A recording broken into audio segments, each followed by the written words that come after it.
Wow, every morning 8.5 million people wake up in New York City. But the Big Apple doesn't belong only to humans. This is the city of ants. There are 17 billion of them here. They live in houses, hide in the grass, crawl under asphalt, and climb trees. For every New Yorker, there's a sneaker box filled with ants. City ants are more fortunate than their forest cousins. They don't have any need to look for food. Millions of people leave behind tons of hot dog crumbs, pizza slices, and coffee drips. Insects just have to wait for a lunch break in an office building. Then they gather around benches in the park or cafe tables. A lot of food is waiting for them there. Over 1 billion. That's how many ants are running through the streets and parks of Manhattan. And in this ocean of insects, scientists have been able to spot tiny reddish-brown creatures. These insects don't fit into any of the 13,000 ant species known to science. They're unique and only live in Manhattan. Their kingdom is between 63rd and 76th Streets. Scientists don't know how long the Manhattans have evolved in isolation. They arrived in the U.S. on ships from Europe and were cut off from the rest of the city's infrastructure. But why go anywhere else if there's enough food? The Manhattan loves fast food, especially corn syrup. Because of such a diet, the insect's body has an increased carbon content. This isn't a problem for the ant, though. Carbon helps it adapt to the dry, warm weather of the concrete jungle. Around 20% of New York City is parks and green spaces. White-footed mice live in these places. Scientists have found out that the mice that live in New York have evolved. They're different from their village relatives. These changes are genetical. It's caused by the diet of white-footed rodents that feed on human food waste. For example, New York mice need enlarged livers to process fatty acids from fast food. Central Park in New York is almost twice the size of the Principality of Monaco. A unique centipede is only found in this green area. The creature, called Hoffman's dwarf centipede, doesn't grow any longer than 0.4 inches. It lives in heaps of dry plants and runs on 41 pairs of legs. This crustacean, measuring only a bit more than 0.3 inches, is called the Socorro isopod. It's one of the rarest animals on the planet. The creature can only be found in a small thermal spring near Socorro, New Mexico. The isopod lives in the water as warm as 90 degrees Fahrenheit and covered with a layer of algae. These are ideal conditions for the creature.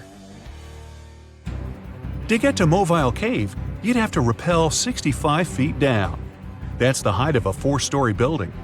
After that, you'd crawl through narrow passages and swim along a canal with cold water.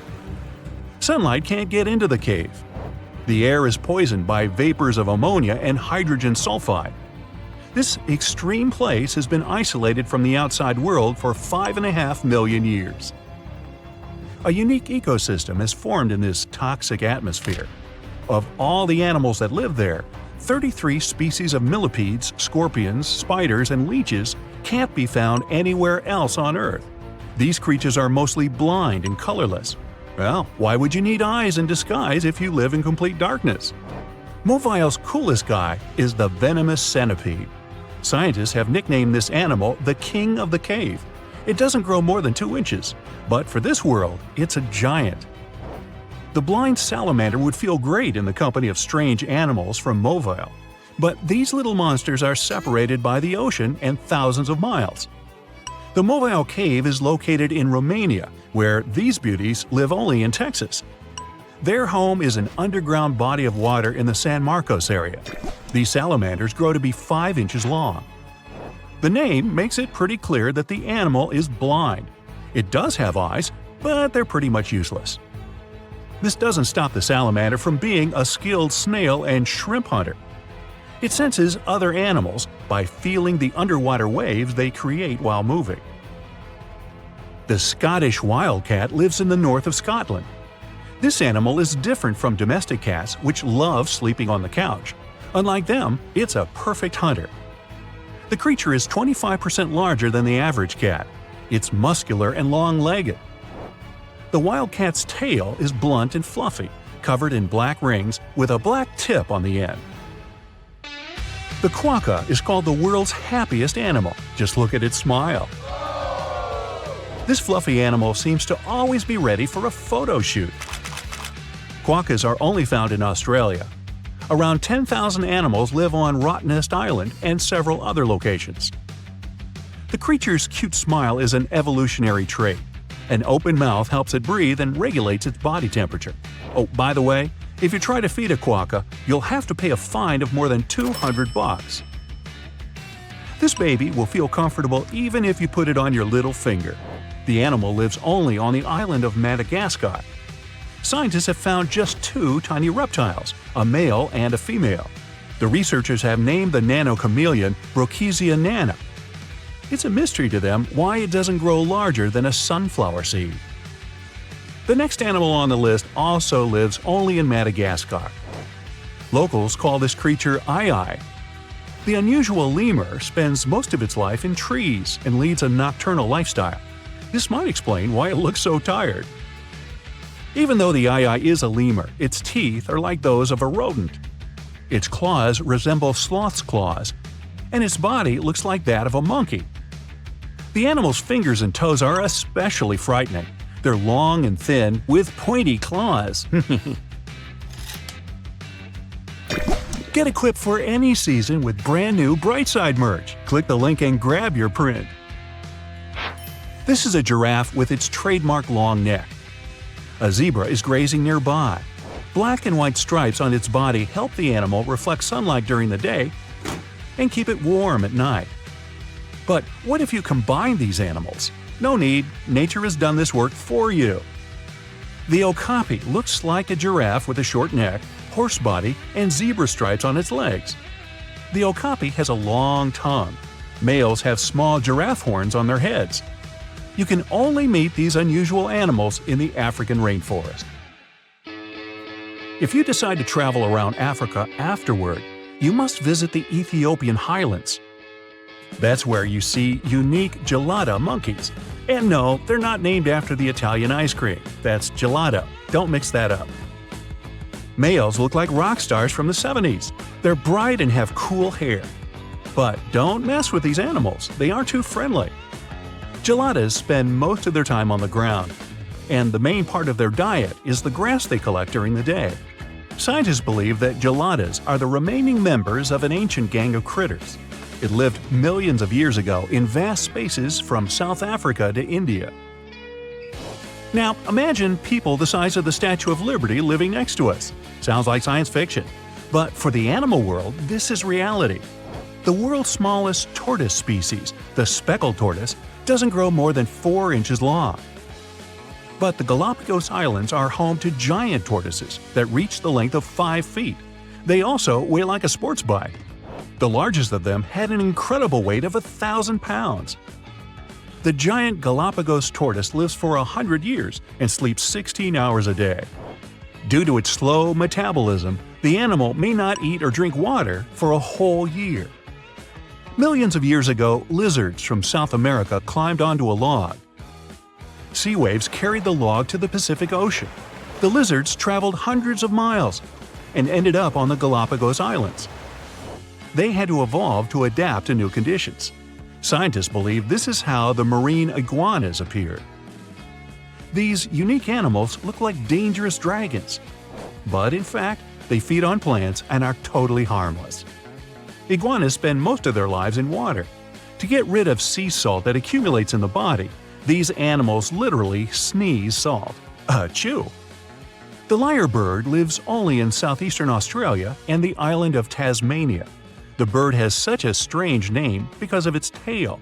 It looks like a lyre, a stringed instrument of the ancient Greeks. Lyrebirds are known for their ability to imitate other birds, and not only them.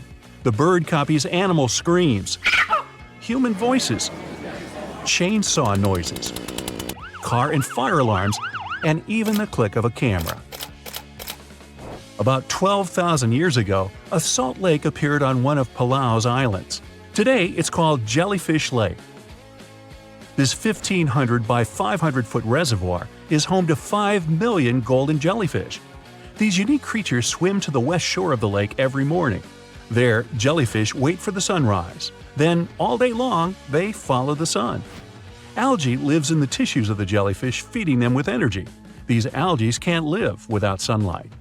Flies and other bugs have developed vision, which helps them to react quickly to danger and see in all directions at once. They can easily notice a huge object approaching them and quickly fly away. But when they're flying at a high speed, their vision loses focus, and the image of the world becomes blurred. They can't understand that there's a transparent glass in front of them or a human, so they crash into them. Many beetles are guided by light and temperature. They're flying in the fresh air and suddenly notice the light and feel the heat from the window. A bug heads towards the light and doesn't notice the window. Their vision is not developed enough to distinguish a thin layer of glass in their way. They are also attracted by the smells coming from the house. Most insects don't have sharp vision. A bug flies quickly along the road towards a fast-moving vehicle. The insect notices it too late and simply doesn't have time to react and fly away. The fly's vision is not so bad. When trying to get rid of a fly, you hit it with a newspaper, but the insect easily gets away. Its speed is not so fast for its size, but you're still too slow for it. The tiny fly's brain reacts to what it sees several times faster. The fly perceives 1 second 5 to 6 times slower than a human. Imagine a scuba diver running underwater. If you look at them from the surface, they will seem slow to you. That's how a fly sees you from the outside. Throw an ordinary balloon in the air and watch it fall to the ground. For a fly, your hitting hand is not any faster than this balloon. These insects also have unique eyes. They are divided into thousands of receptors and lenses that simultaneously capture light. People use small muscles and turn their eyes to see their surroundings. Flies don't have such muscles. They see in all directions at once. With their 360-degree vision, no matter from which side you attack the fly, it will never be surprised. Flies also have amazing wings, allowing them to change direction during the flight. It can stop, turn around, move in a new direction, and dodge any obstacles in a split second. But the most incredible thing about flies is the ability to calculate their flight strategy in advance. You swing a rolled-up newspaper at a fly. At this moment, the insect's brain calculates where your hand is going to land. The fly's body immediately takes the right position to perform the maneuver. It knows where you're going to hit before you hit. But you have a small chance to swat a fly.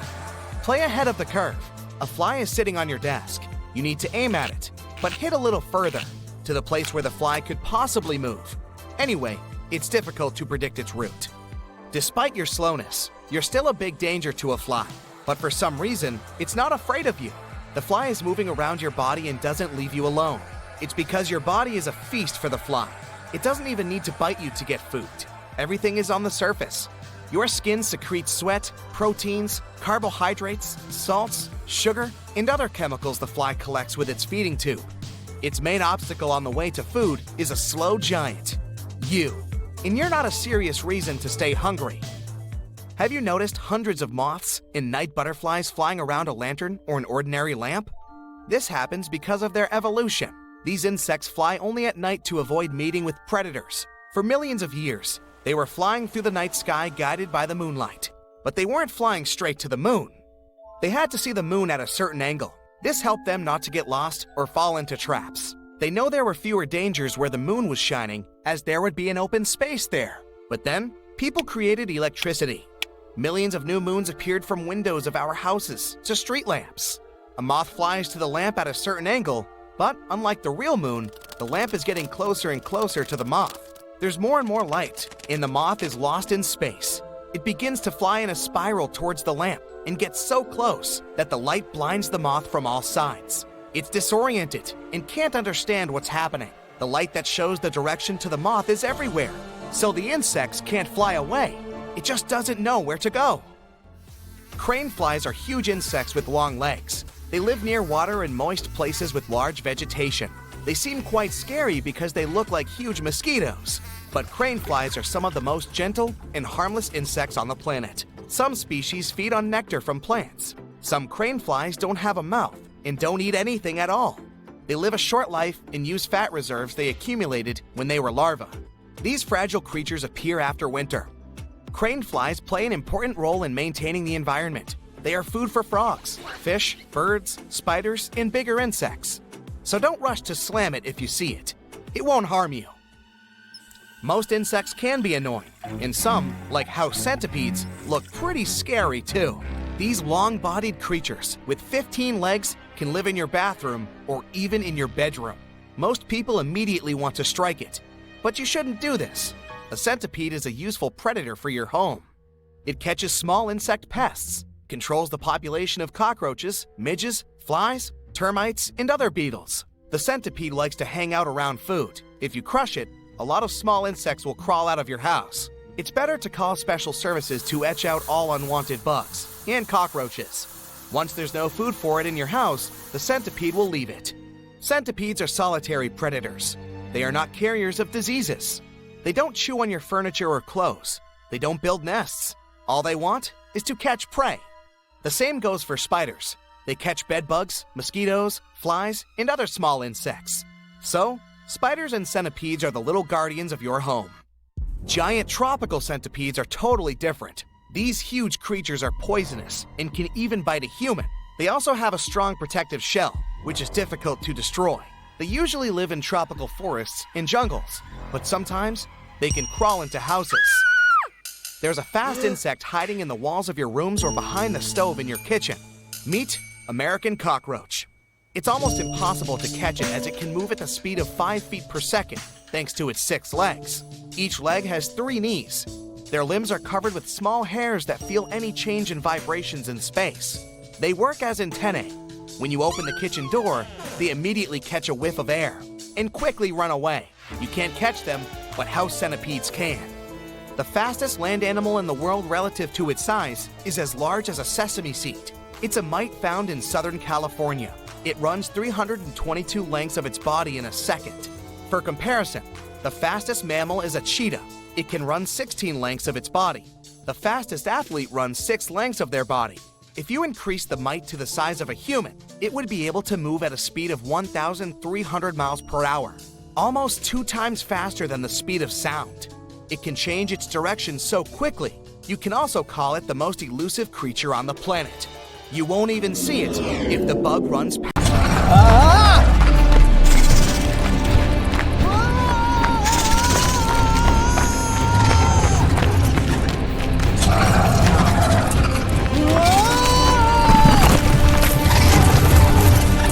No!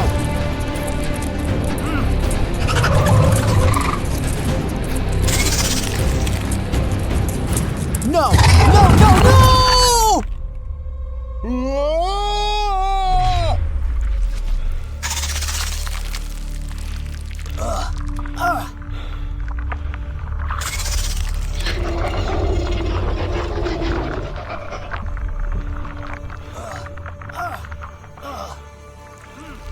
Oh no.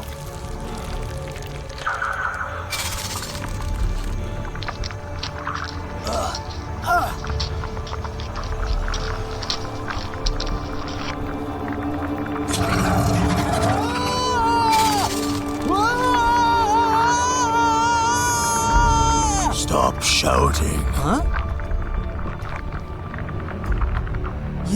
You can speak?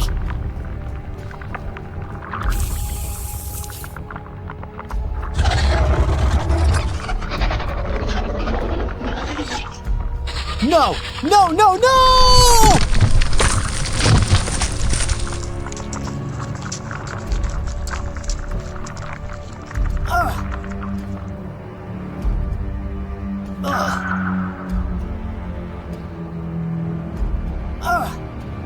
Don't even try to escape.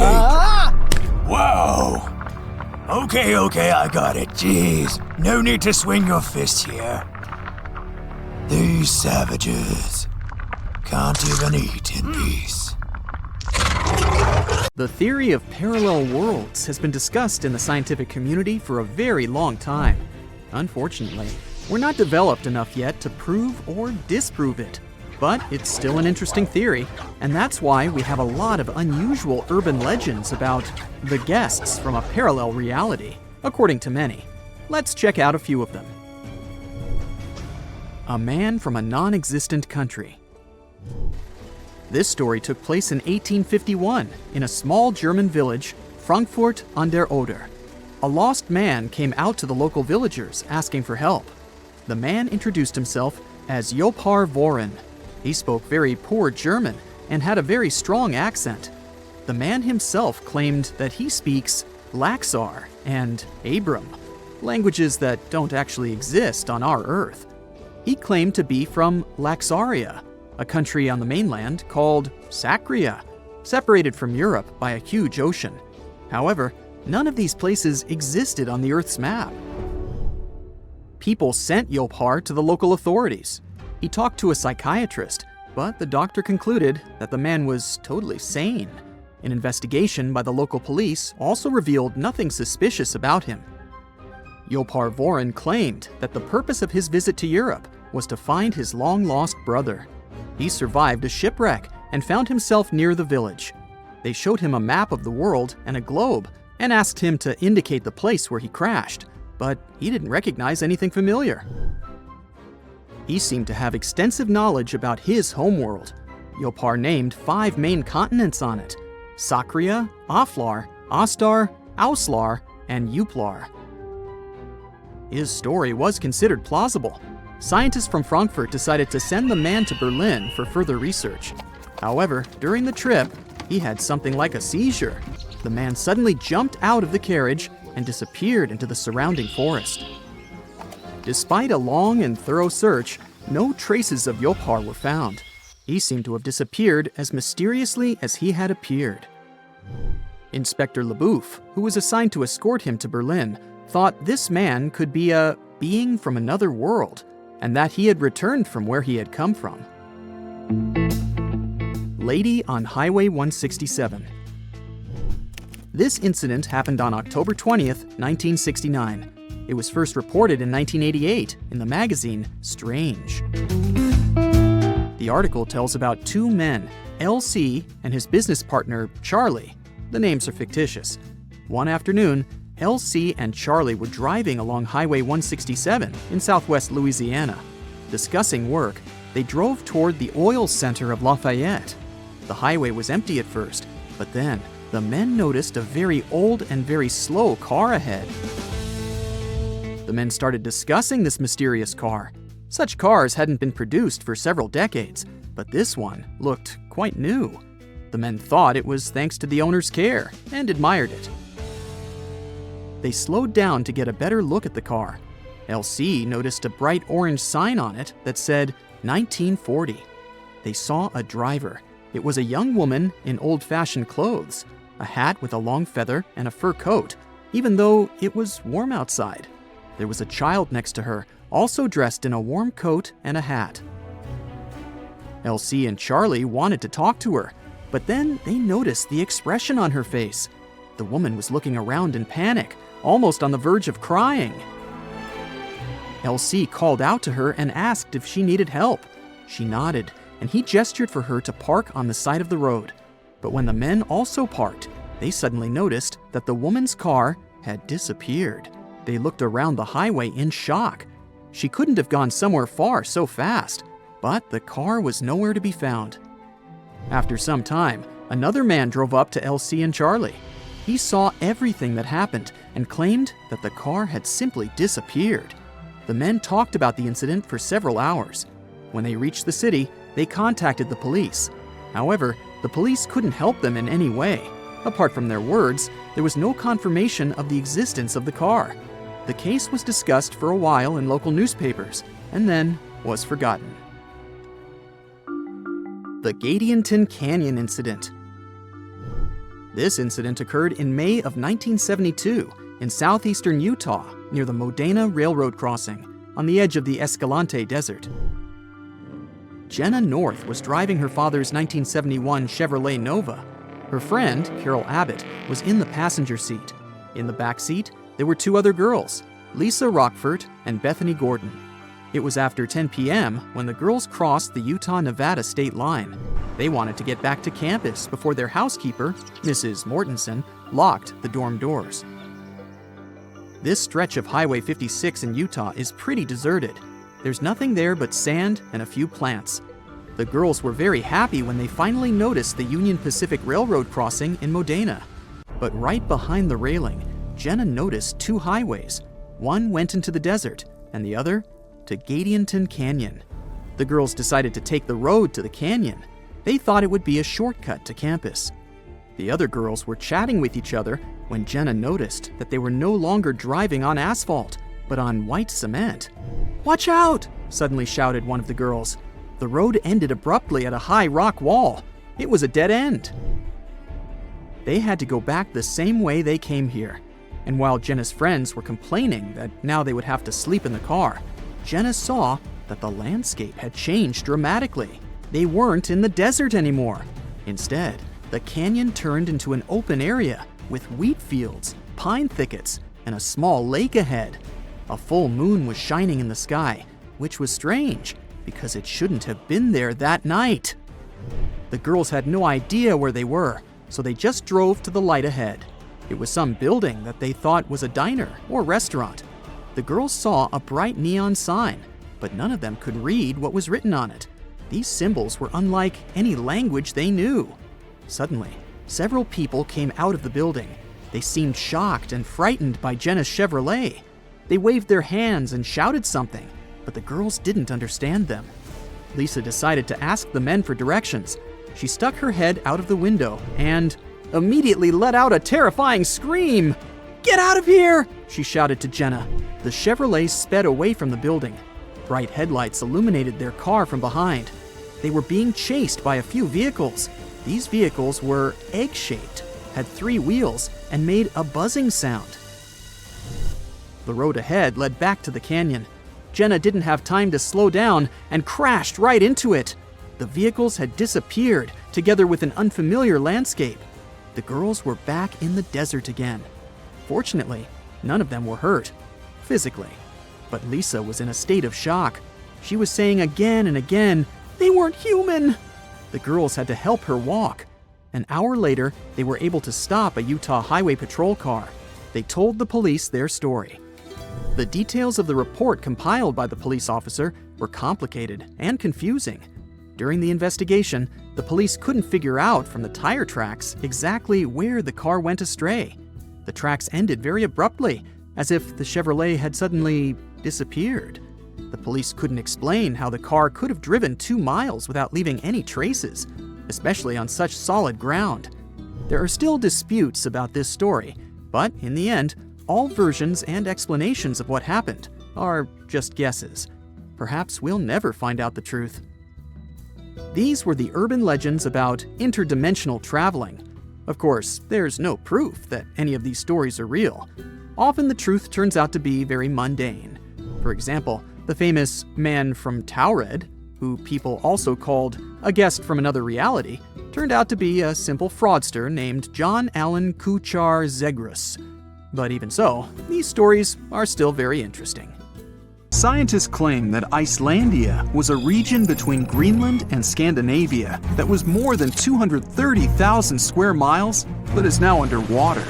The Earth was once a large pizza pie, with all the continents connected to each other millions of years ago, otherwise known as Pangaea. The North Atlantic region we know today was dry land from about 335 million to 175 million years ago. For many years, scientists and geologists assumed that the North Atlantic Ocean was birthed as Pangaea began to split apart roughly 200 million years ago. With volcanoes in the region where Iceland is, the country came to be just 60 million years ago as it broke off and sailed away from all the other lands. And since the Earth was like a large pizza pie, it divided like one. Many of the lands split up into many large and small pieces, creating the continents we know today. But this new theory suggests that the result of Pangaea's splitting left out some land that stretched for around 200 miles. And just about 10 million years ago, that piece of land submerged in the waters on the eastern and western side, leaving the tip of the land, which is now Iceland. When plate tectonics move, they grind on each other, which gave shape to our current landscape, all thanks to the mantle. This new radical theory goes against everything written in history books and what scientists have been studying. They began shaking heads, drawing lots of skepticism and criticism. But by analyzing the ocean floor under Iceland and the Earth's crust, we can assume that this idea isn't far-fetched. The crust beneath Iceland happens to be a lot thicker than the typical ones. Oceanic crust is made up of unique melted rocks compared to the land crusts where we walk and live on, and is a lot more denser. The thinnest layer on Earth is the crust, where life takes place. It's essential for water, growing food, gathering natural resources and minerals, and breathing in oxygen. It sinks below to the bottom, but right above the Earth's mantle.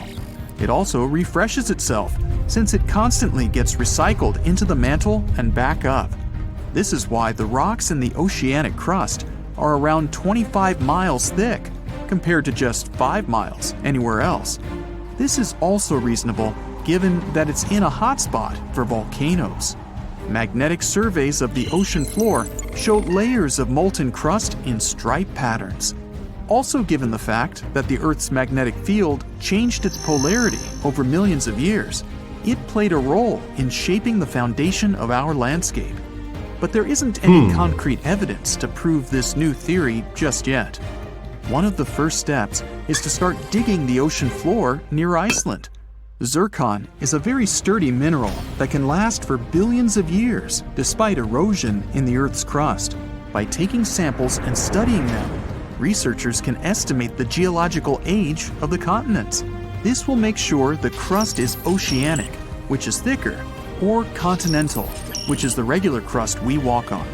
This isn't an overnight project and would come with a hefty cost. Another way is to do seismic surveys that can measure echoes conducted on research ships.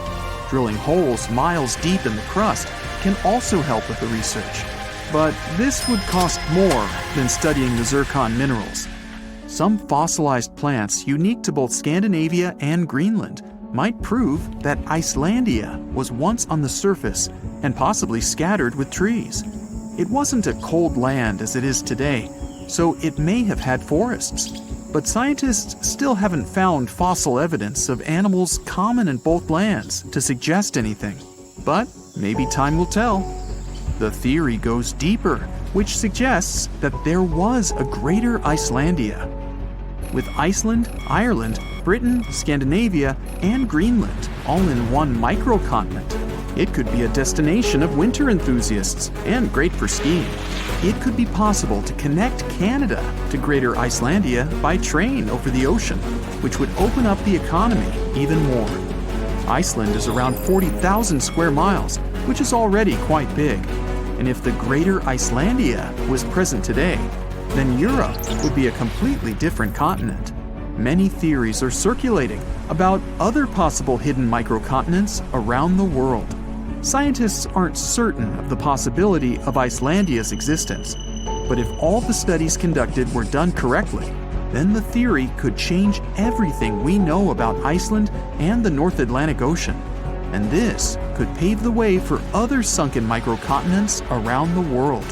Another theory out there is that New Zealand was the tip of a lost subcontinent, even bigger than Icelandia, called Zealandia.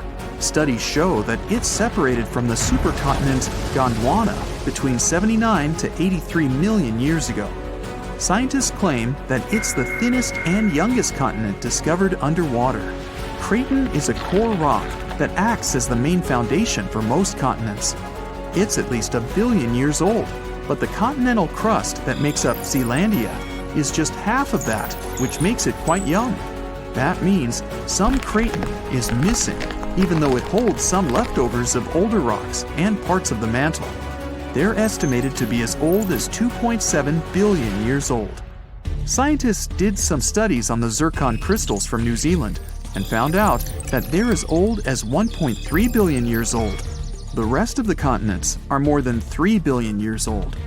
Scientists studied the composition of the rocks in the bottom of the ocean around New Zealand. They're made up of silica and granite, which are found in continental crusts. The ocean floors mainly have magnesium and iron-rich rocks. They're also thicker and higher than regular ocean crusts around it. They conducted some studies and collected magnetic and topographic data to see the link between the Tasman and Coral Seas in the Cato Trough region. This is the narrow strip between Zealandia and Australia. Satellite data tracked tiny faults in the Earth's gravity to map out the crust of the ocean floor surrounding the area. They saw the mass that makes up Zealandia quite visible and almost the size of Australia. Even though the signs are there, this doesn't prove anything. It's possible that there are a bunch of microcontinents which all split apart when Australia broke free of Gondwana. Back then, the supercontinent was made up of South America, Antarctica, Australia, Zealandia, Arabia, and the Indian subcontinent. New Zealand is already not the biggest country out there, but if the theories are correct, then Zealandia will be 6 times its original size. Mauritius is a young island that's only a few million years old. Just 1,200 miles off the coast of Africa, it's believed that the tiny island came to life around 9 million years ago. The underwater volcanoes in the region spewed out so much lava that it formed the land today. But scientists found zircon rocks that are more than 3 billion years old. It may also be part of a continent submerged underwater called Mauritia, which is just a quarter of the size of Madagascar. The zircons they found were embedded in solid rocks and not just in the sand, which may rule out that they just washed up on shore from another continent. Some scientists are still not convinced.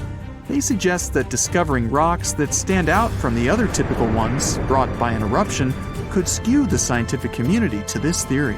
But just like how Icelandia could be part of Greater Icelandia, Mauritia was once called Rodinia, which consisted of India and Madagascar. Theories suggest that Mauritia was covered in water when India broke away from Madagascar, something like 85 million years ago. Wow, looky here. It's New York City, the Big Apple, the city that never sleeps. Hong Kong on the Hudson, the greatest city in the world. New York, New York, the city so nice they named it twice. Alright, I'll stop. You thought you knew this city so well, but underneath all that glitz and glamour is a facade, literally.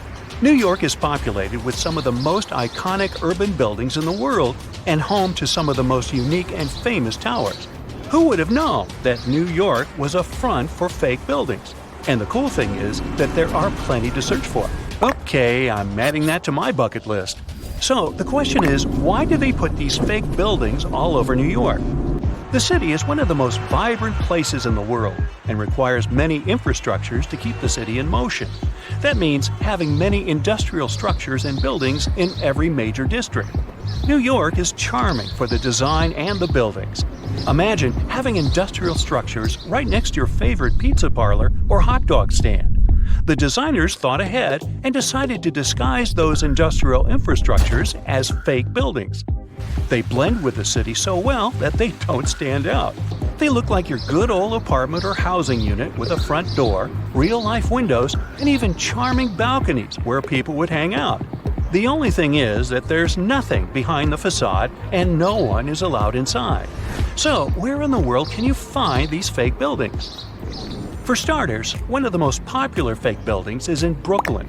At 58 Joralemon Street, you can find a very typical neighborhood.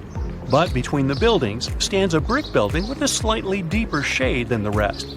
It has bright open windows that blend in with the rest of the buildings in the neighborhood, except that they're blacked out. At first glance, you might not think of it as anything, but if you pay close attention, the building looks like a glitch from a video game. It was built in 1847, way before New York was considered glamorous. Originally, it was meant to be a regular building, but in 1908, they converted it into a fake building. Don't think you can just try to break in. Even if you could, it's pointless, because it's part of a ventilation fan for the subway. It also serves as an emergency exit for some of the surrounding buildings. Actually, throughout New York, many fake buildings exist to disguise the subway vents for the smoke to escape.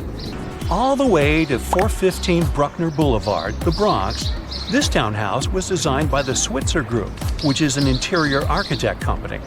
It's not as charming as the one at 58 Joralemon Street, but it serves a similar purpose: to hide an electric substation for New York's utility company.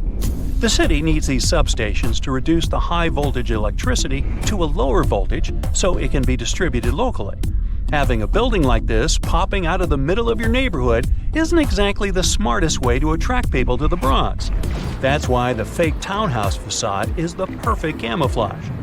Now, some of these fake buildings don't really hit the mark and stick out like a sore thumb. The people of Manhattan describe the Mulberry Square infrastructure as a complete clunker. After plenty of redesigns and back to the drawing board meetings, the result is still not pretty. The locals compare it to a concrete box. They created windows without glass, which doesn't allow the building to blend in with the rest of the neighborhood. But it beats a typical subway ventilation plant either way. There are just so many places to visit and cross off your bucket list. But if you live in China, you can literally stay in the country and visit many iconic cities around the world. The replica cities began when the Chinese economy started booming in the early 90s. They wanted the lifestyle of the rich and famous without wanting to leave their country. They can be comfortable eating their local food and get the feeling of being abroad. The Chinese province of Guangdong has an identical copy of the historical Australian alpine village Hallstatt. The real Hallstatt is centuries old and one of the most charming places to discover. The local people of Hallstatt also had no idea that their home was being built in China. Some people thought that this was controversial, probably because it cost around $940 million to build it. Paris is undoubtedly one of the most charming cities you could ever visit. Its rich history and vibrant culture are enough to catch the first plane to go there. For residents of Tianducheng, that's something they can do anytime they want. The city is also known as Sky City and has a replica of the Eiffel Tower that looks eerily like the iconic one in Paris and built buildings to match the city's visual charm. One of the main things that will break the charm is the farmland surrounding the city. There's barely anyone there, and the streets are always empty, very un-Paris-like. Still, you can find some nice fountains and statues scattered along the streets to give it some spirit. There's laundry hung everywhere, even on the trees. The picturesque fountains are dry and many apartments are empty. Only a few stores are open for business. Even though this looks like a fake city, it's quite real. Some people live here because it's more affordable than other places. 2 hours away from this town is another version of Paris's Pont Alexandre III and a carbon copy of London's Tower Bridge, but with 4 towers instead of 2. Hey, such a bargain! You can also visit the closest thing to Italy, but this time you can go shopping. Florentia Village is an outlet mall that offers an array of shops to lose yourself.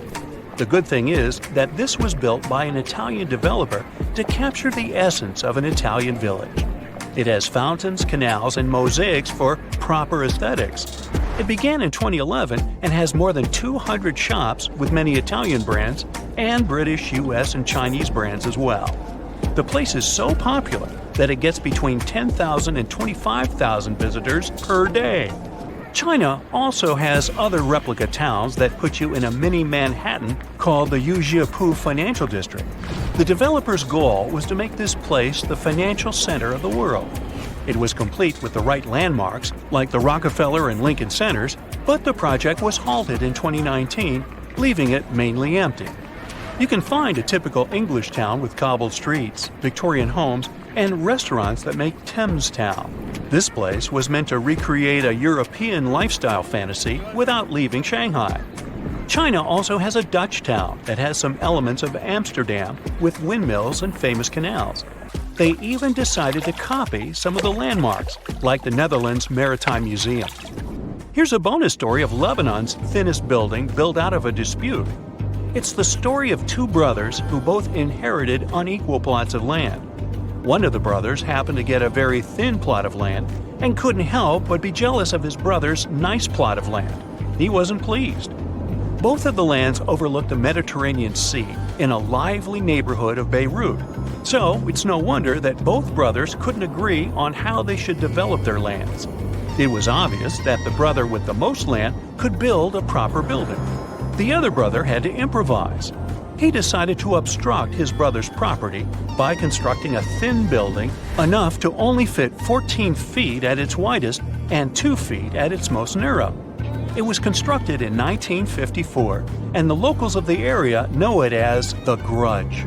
The crazy thing is that the place was once habitable with many visitors enjoying their stay. It's not easy to live there, but it's part of living the experience. The building is still standing, but is empty.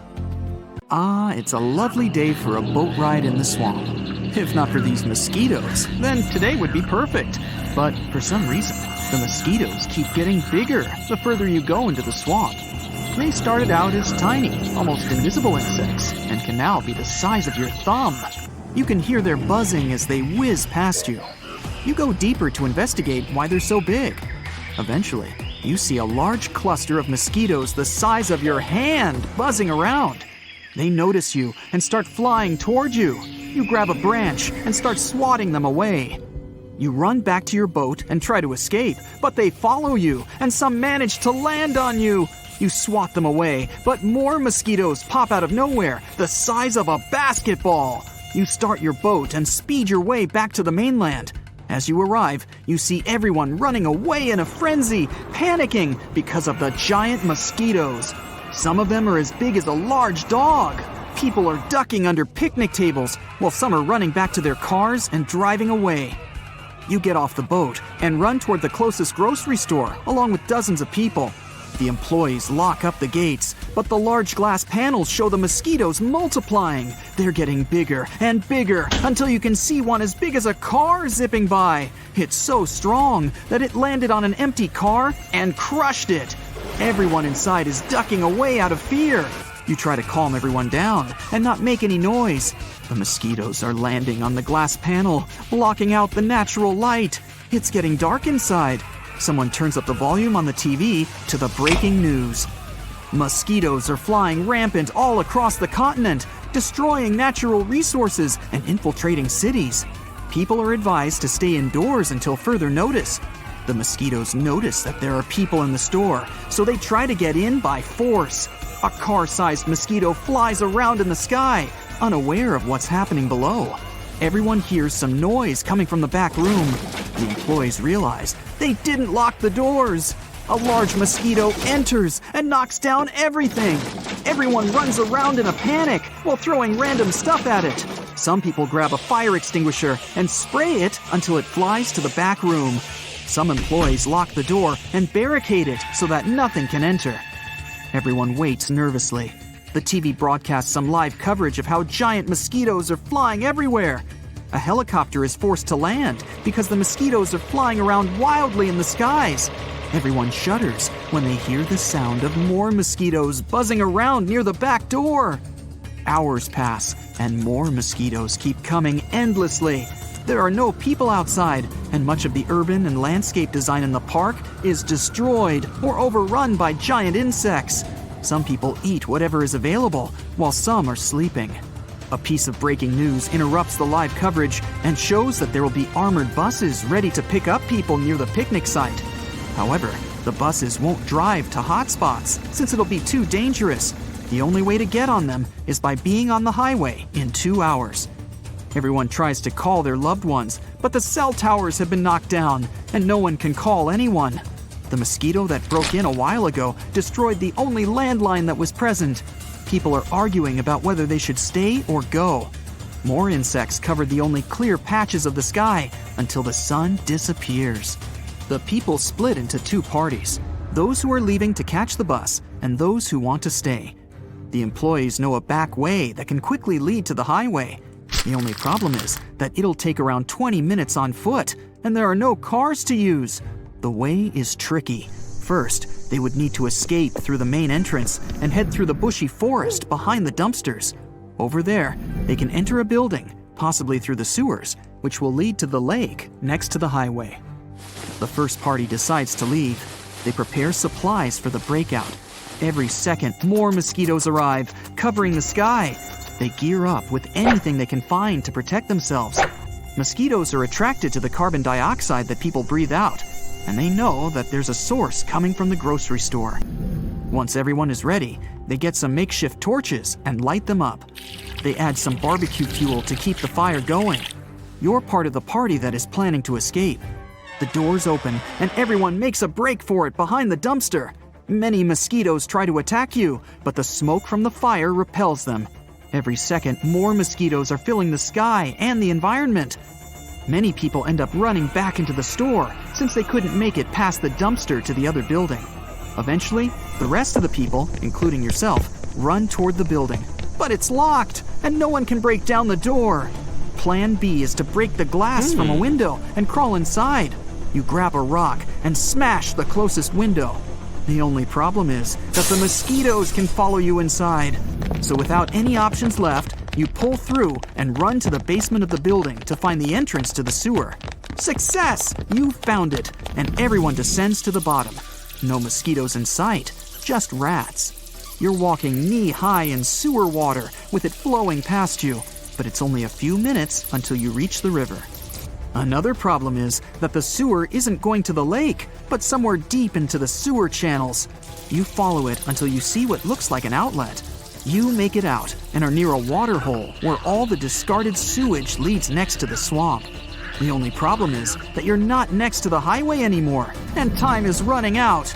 More mosquitoes are swarming the air, but they don't bother buzzing next to you. You notice some cat-sized creatures floating on the water. These are baby mosquitoes, or the larvae, and they're coming your way. You and everyone else swim for your lives to the shore. The giant alpha mosquito soars into the air and swoops down to try and grab someone, but it misses. Everyone makes it to the thick, swampy area where no giant mosquitoes can enter. Everyone covers themselves with branches to protect themselves. 15 minutes until the armored bus arrives. Since the mosquitoes can't enter, this will be the best place to hide until then. Darkness falls, and still no bus. It's been 3 hours, and nothing. The mosquitoes are still buzzing around, and everyone is getting uncomfortable under the thick bushes. After a while, everyone hears a roaring engine and sees lights flashing on the highway. Everyone gets up and runs to the bus, but you stop them to not draw the mosquitoes' attention. You volunteer to sneak out and stop the bus, and then everyone else can follow without drawing too much attention. You move a couple of branches, step over some tree bark, and crawl to the highway. You try to hold your breath so that you won't make any heavy breathing sounds. You reach the side of the road and wave your arms to stop the bus. It pulls over and the door opens. You signal the rest of the people to follow, and they follow your lead. Everyone is inside and safe. Some mosquitoes notice and start pecking on the bus, but the armor is sturdy. The bus drives off, looking for other people along the road. And suddenly, a Goliath lands in front of you. The bus stops and sees a mosquito the size of a Boeing 747. It looks straight at you. It gets ready to attack, but the bus speeds under its legs and drives off. The mosquito takes off and tries to catch the bus, but you enter a tunnel to the other side of the mountain. After a few minutes, you reach an open area with no trees or buildings. The bus is speeding while dodging obstacles along the way. Finally, you notice you are near the grocery store where you were held up. The bus opens the door for everyone inside to be taken to a safe zone. You hear from the aid workers that the whole world is being overrun by these giant creatures. As you drive along, you see a hybrid mosquito that has 2 heads and a scorpion's tail. It's as tall as the Statue of Liberty, and it's ready to attack. Whatever is causing these mosquitoes to grow abnormally is also making them into hybrids and mutants. And you thought it was going to be a good Monday. Here's a riddle. Which U.S. city is so loved that its name should be repeated twice? You guessed it, New York, New York. But the thing is, how much of New York do we really know? I'm talking about the city that lies under the city. Dare to join me on an underground tour of the Big Apple?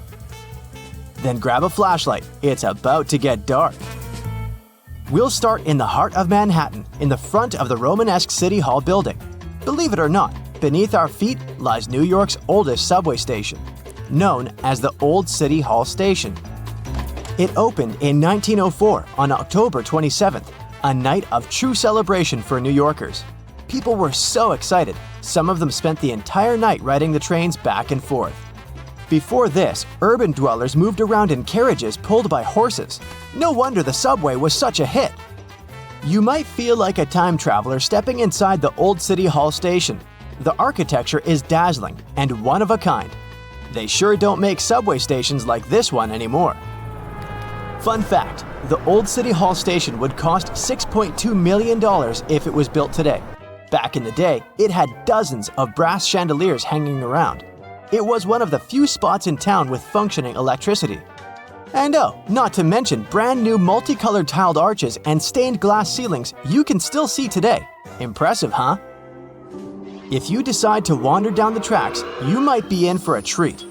Underground New York is as fascinating as the city above the ground. But one thing we usually take for granted is the behind the scenes of what the Big Apple needs to function. Down here, you might see one or two of New York's pneumatic mail tubes. These tubes were built back in the 1800s and they were operational up until the 1950s. They were responsible for distributing people's mail through different post offices. Letters flew at an impressive speed of 35 miles per hour. That's almost as fast as a professional runner. It sure sounds like a useful system. But I have to say, it feels weird imagining people's correspondence flying around 15 feet underground. Back to street level. We'll wander around fancy Lexington and Park Avenues. If you look up, you'll see the famous Waldorf Astoria 5-star hotel. Many celebrities have stayed there, including John Lennon and Yoko Ono, as well as presidents such as FDR. This is why the hotel used a secret infrastructure to sneak people inside and out.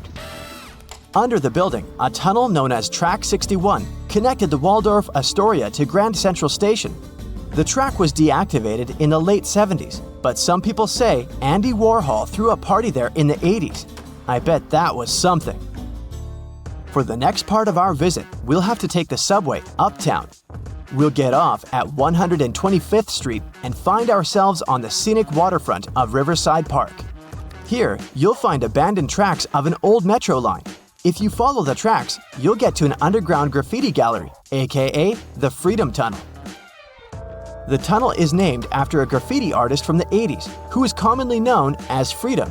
While exploring these tunnels, we'll see over 40 graffiti pieces he painted over 15 years.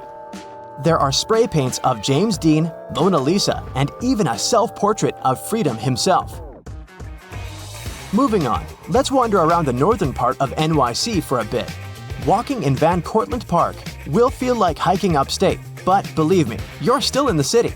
Along the way, you'll encounter some big ventilation towers made of stone. These towers were once part of an old New York infrastructure. They make up the remains of what used to be the Croton Aqueduct. In the 1800s, the city's water supply flowed through a 41-mile-long underground tunnel, all the way from Croton River in upstate New York to Bryant Park in Midtown Manhattan. Oh yes, and I should probably tell you that Bryant Park wasn't a park.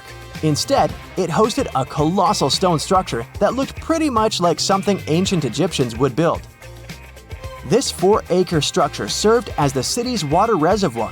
It even had a pathway on top so that people could enjoy a nice afternoon stroll while looking at the reservoir's crystalline water. Now, all this exploring might have made you hungry, but don't worry, our next stop includes a yummy treat. We'll have to leave Manhattan and make our way to Brooklyn. In case you didn't know, New York City is made of 5 boroughs: Manhattan, Queens, Bronx, Staten Island, and Brooklyn.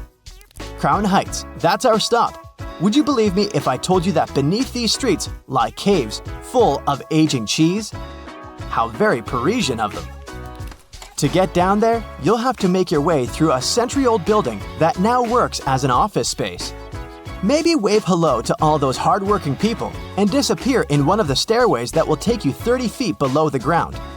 You won't need a flashlight for this one. The caves are bright and renovated and can hold up to 22,000 pounds of cheese. But hey, it might stink. That's the main reason cheesemakers decided to use underground tunnels to age cheese in the first place. After a bite or two of some delicious cheese, let's keep going. While still in Brooklyn, you might see tons of locals enjoying a sunny day in the McCarran Park pool. This pool is a huge attraction, being 3 times the size of an Olympic pool. as the NYC explorer you are becoming. You might even go for a swim. But hey, there's a much more interesting part to this attraction.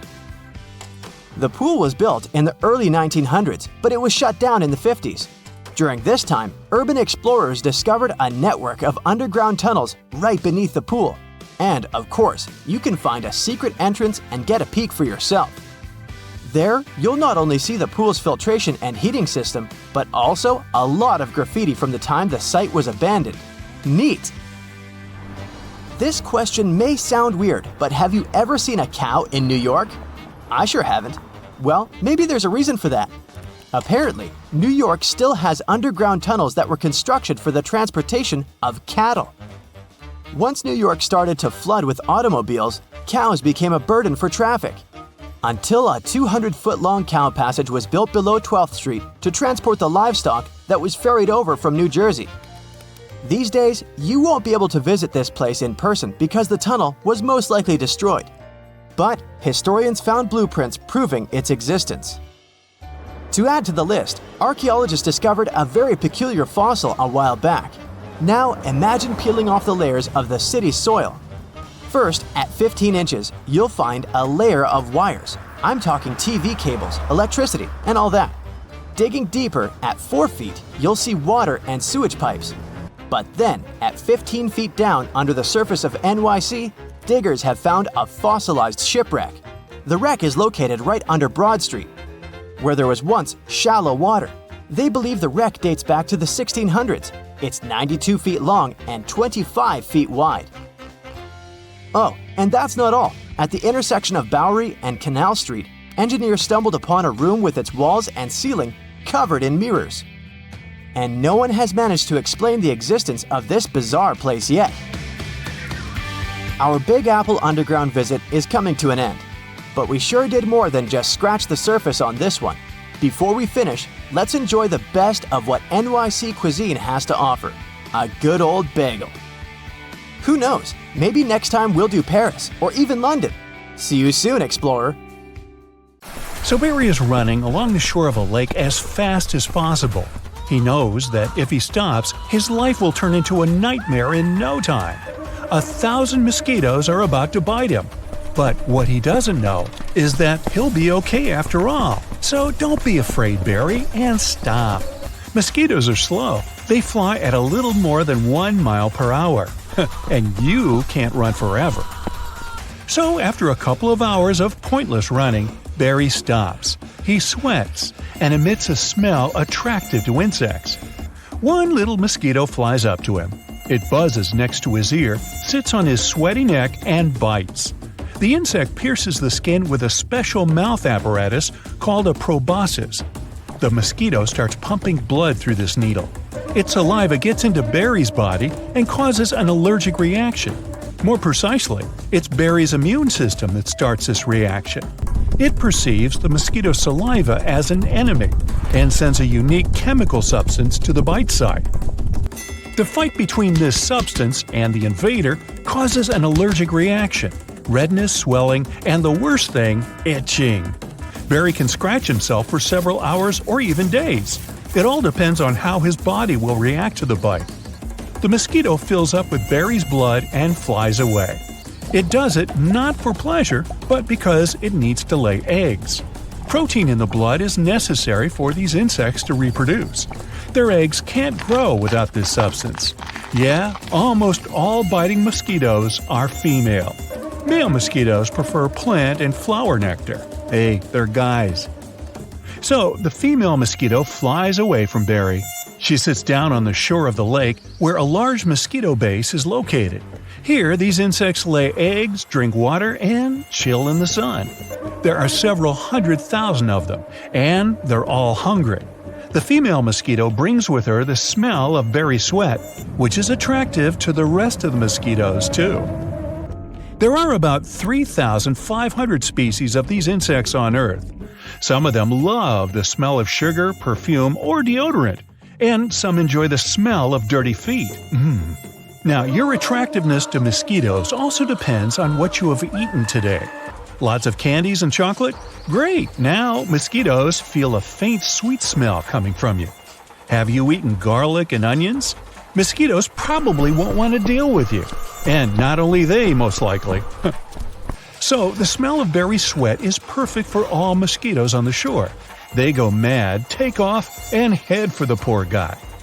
If you walk near the water when the evening comes, if you're sweaty, wearing black clothes, and have O-type blood, then you have all the chances to get bitten by mosquitoes. And Barry meets all the criteria. The first mosquitoes land on Barry's feet. They bite him and start pumping blood. One tiny mosquito can draw a droplet of blood the size of half a grain of rice. It's nothing at all. But several dozen of these bites? It's bad. Barry fights mosquitoes off with his hands, but the insects keep coming. They can't miss such a delicious dinner. 10, 20, 50, 100 mosquitoes. They cover Barry's legs. The skin swells and turns red. Barry feels a burning sensation. His immune system is working at 100%, trying to reduce the damage and drive the enemies away. But the more actively Barry's body defenses work, the worse he feels. Mosquitoes sit on his hands and on his wet t-shirt stuck to his body. Yes, their mouthpiece can pierce a thin layer of fabric. Barry tries to run away. He stumbles over a rock and falls. Some insects finish their feast and fly away to tell their friends about the free food. Mosquitoes from all over the lake come to try Barry. 200 mosquitoes are drinking his blood. 3, 5, 7, 900. Now 1,000 mosquitoes have bitten him. Together they have pumped out a small glass of blood. But the worst thing is they continue biting him. Nothing can stop them now, even though they were supposed to bite him only 1,000 times. Well, the only chance to escape is water. Barry, ignoring the itch, gets up and runs to the shore of the lake. Meanwhile, 100,000 mosquitoes have already bitten him. Sorry, Barry, but we have to entertain the audience. Don't worry, your recovery will be fast. He's getting closer and closer to the water. Mosquitoes are flying in front of his face, so he can't see the road. But Barry keeps running, waving his hands. Meanwhile, you know this moment when you're sleeping and one mosquito flies into the room through the window? Just one. But its squeaky sound is so annoying. And now, imagine 1,000,000 mosquitoes making this noise. It's like a saxophone playing high notes. Sorry if you're a sax player. Well, Barry is slowing down. He's exhausted, and his heart is beating too fast. He no longer feels bites and itches. His body is becoming weak, but he's still moving toward the lake. Mosquitoes have already taken 3 soda cans of blood from him, and this is serious. Barry is running a fever and has clouded consciousness. His immune system is not coping. Barry can't run anymore. He's struggling to walk. It's getting harder to make every next step. The shore is only a few feet away, but it doesn't matter anymore since he has no energy to move. So he just sits on the grass and accepts the situation. He's lost a large soda bottle of blood, and this is a lot. This is probably the most large-scale attack of mosquitoes on humans. And then, at the very last moment, salvation appears. A frog croaks nearby, and another one. Several dozen jumping animals are approaching the shore. They release their tongues like spears and catch mosquitoes. This gives Barry hope. He makes a last-ditch effort to reach the lake. He jumps in. Yeah! What a relief! Cold, fresh water envelops his whole body and relieves the itching and irritation from the bites. He waits in the water while the frogs dine on the mosquitoes. The remaining insects fly away. Barry crawls out of the lake. He sees frogs catching mosquitoes and realizes that these annoying insects are necessary for our planet. Frogs live thanks to these tiny monsters. And besides frogs, there are many other animals that feed on mosquitoes. Lizards, spiders, bats, birds, turtles, it's a huge list. Mosquitoes are an endless source of food for them. One pair can lay 200 eggs. They grow fast and their lives are short. But if all these insects disappear, an ecological catastrophe may begin.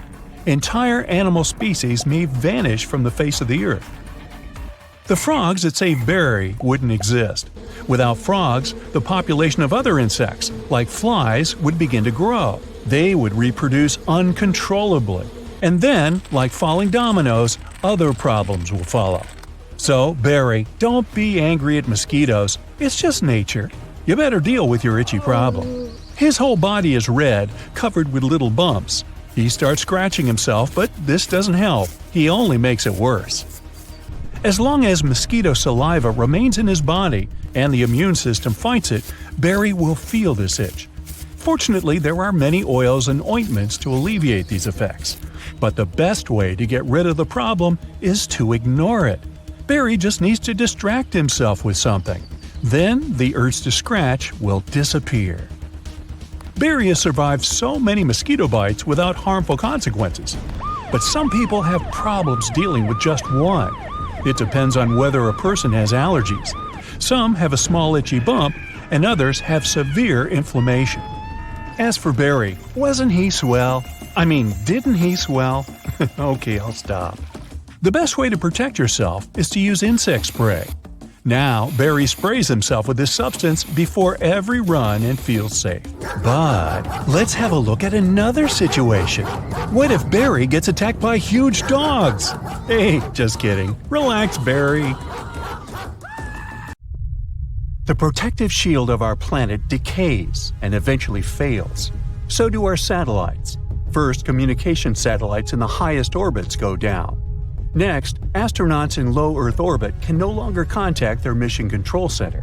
And finally, hazardous, relentless cosmic rays start bombarding everything on Earth, causing havoc and devastation. Are these the terrifying consequences of the planet's magnetic field reversal we're going to face? Right now, as you're watching this video, Earth's north magnetic pole is extremely out of whack. It's so serious that scientists will have to update the global magnetic field model released a mere 4 years ago. Does it all mean that the magnetic pole of our planet will flip soon? Well, be patient, we'll figure it out a bit later. You see, the magnetic pole is moving quite erratically from the Canadian Arctic towards Siberia, and these movements are very unpredictable. But it's normal for the pole to be moving. There are long-term records from London and Paris that prove that the North Magnetic Pole moves randomly around the rotational North Pole over periods of several hundred years. But the most astonishing thing about its movement is that it's speeding up. Around the mid-1990s, the magnetic pole unexpectedly accelerated from a bit over 9 miles to 34 miles a year. And recently, the pole crossed the international dateline, moving toward the eastern hemisphere. The European Space Agency launched extremely accurate magnetic field satellites in 2013. Thanks to them, researchers have superb data they can use not only to make magnetic field maps, but also to update them every 6 to 12 months. That's how they were able to notice that the core field was weakening too. It might be a sign that the planet's magnetic field is about to flip. To understand this process better, we need to figure out how the core field works. Let's say we've got a bar magnet that runs through the center of our planet and has a north and a south pole. This magnet is incredibly strong, representing about 75% of the intensity of our planet's magnetic field at the surface. Our bar magnet is not only moving, but is also getting weaker, by about 7% every century. Admittedly, this bar isn't the perfect representation of the core field. It's more like electric currents generating Earth's magnetic field.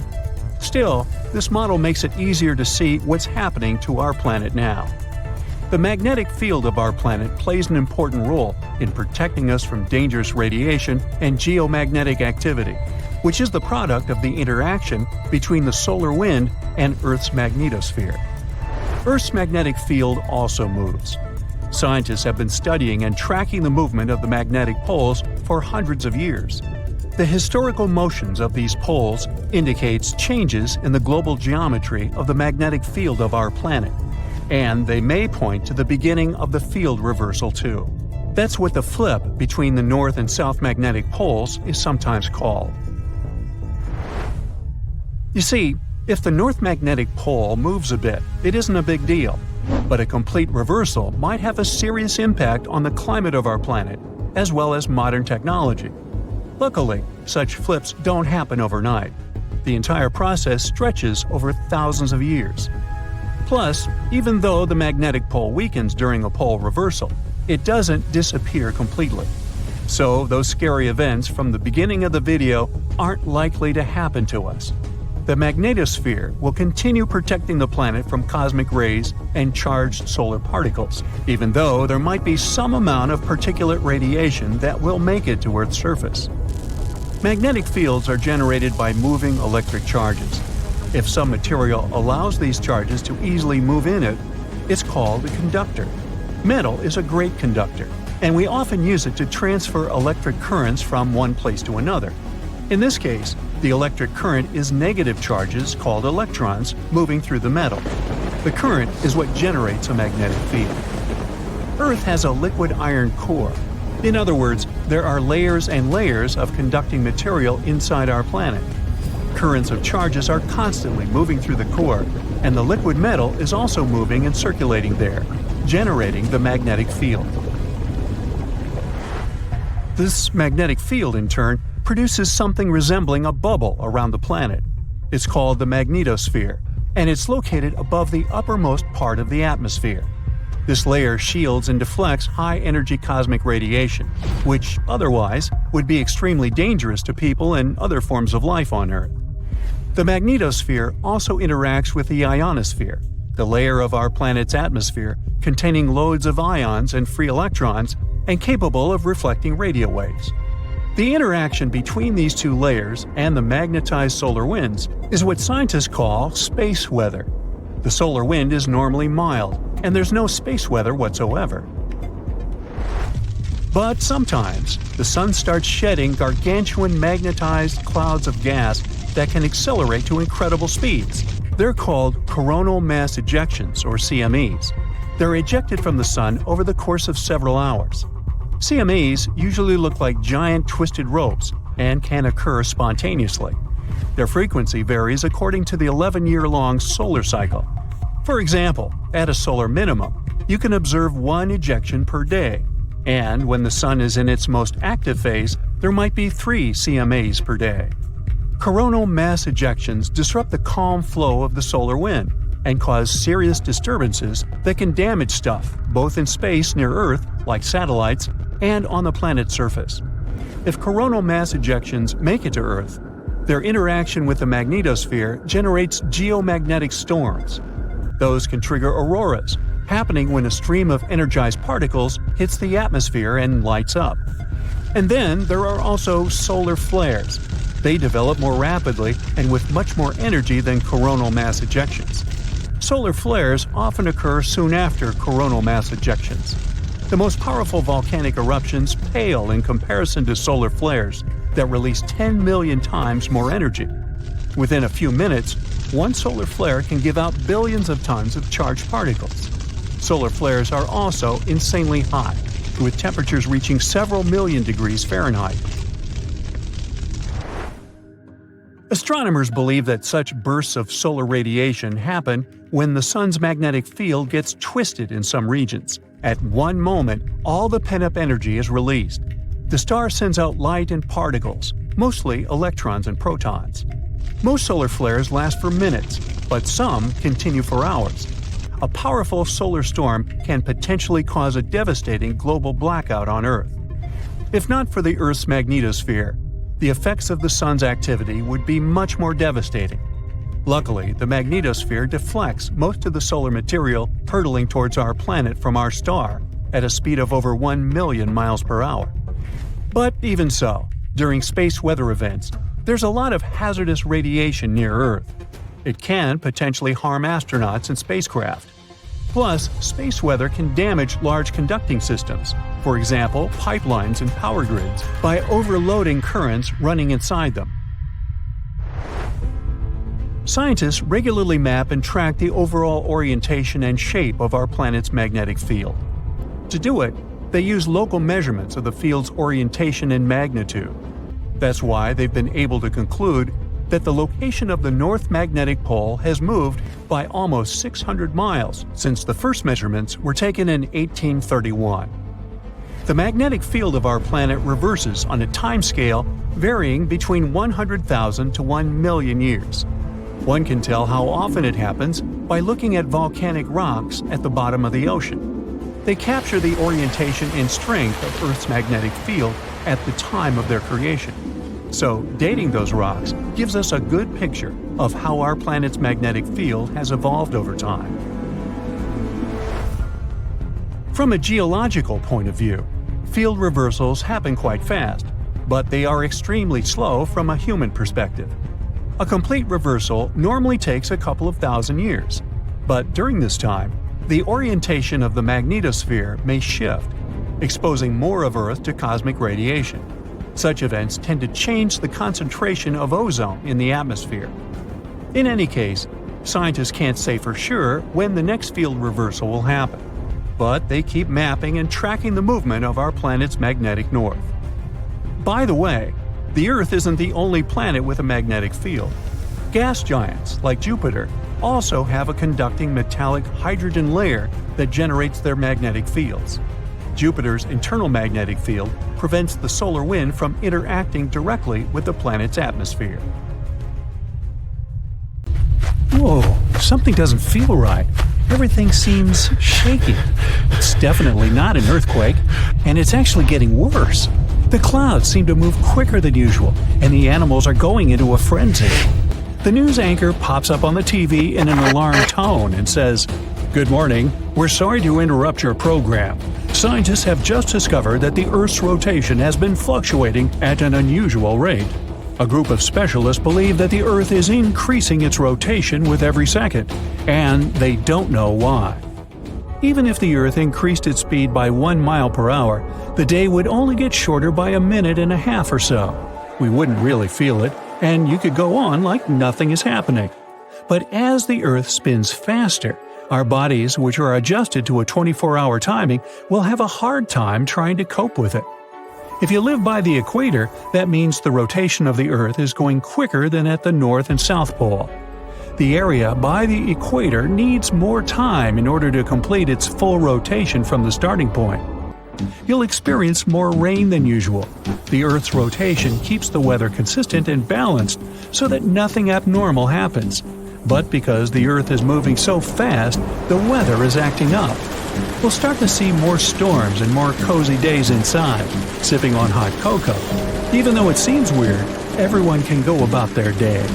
But if the Earth picked up some speed and moved at 150 feet per second, the day would be reduced to only 22 hours. It kind of makes you feel jet-lagged 24/7. Every business works with the 24 hours a day schedule, so taking away even 2 hours can have catastrophic effects on the world economy. The whole calendar will have to change and adjust to the new timing. Clock designs will change with the new midnight, replaced with 10 o'clock. And with each week, the hours will shorten, so there will be no proper way of telling time except by sunsets and sunrises.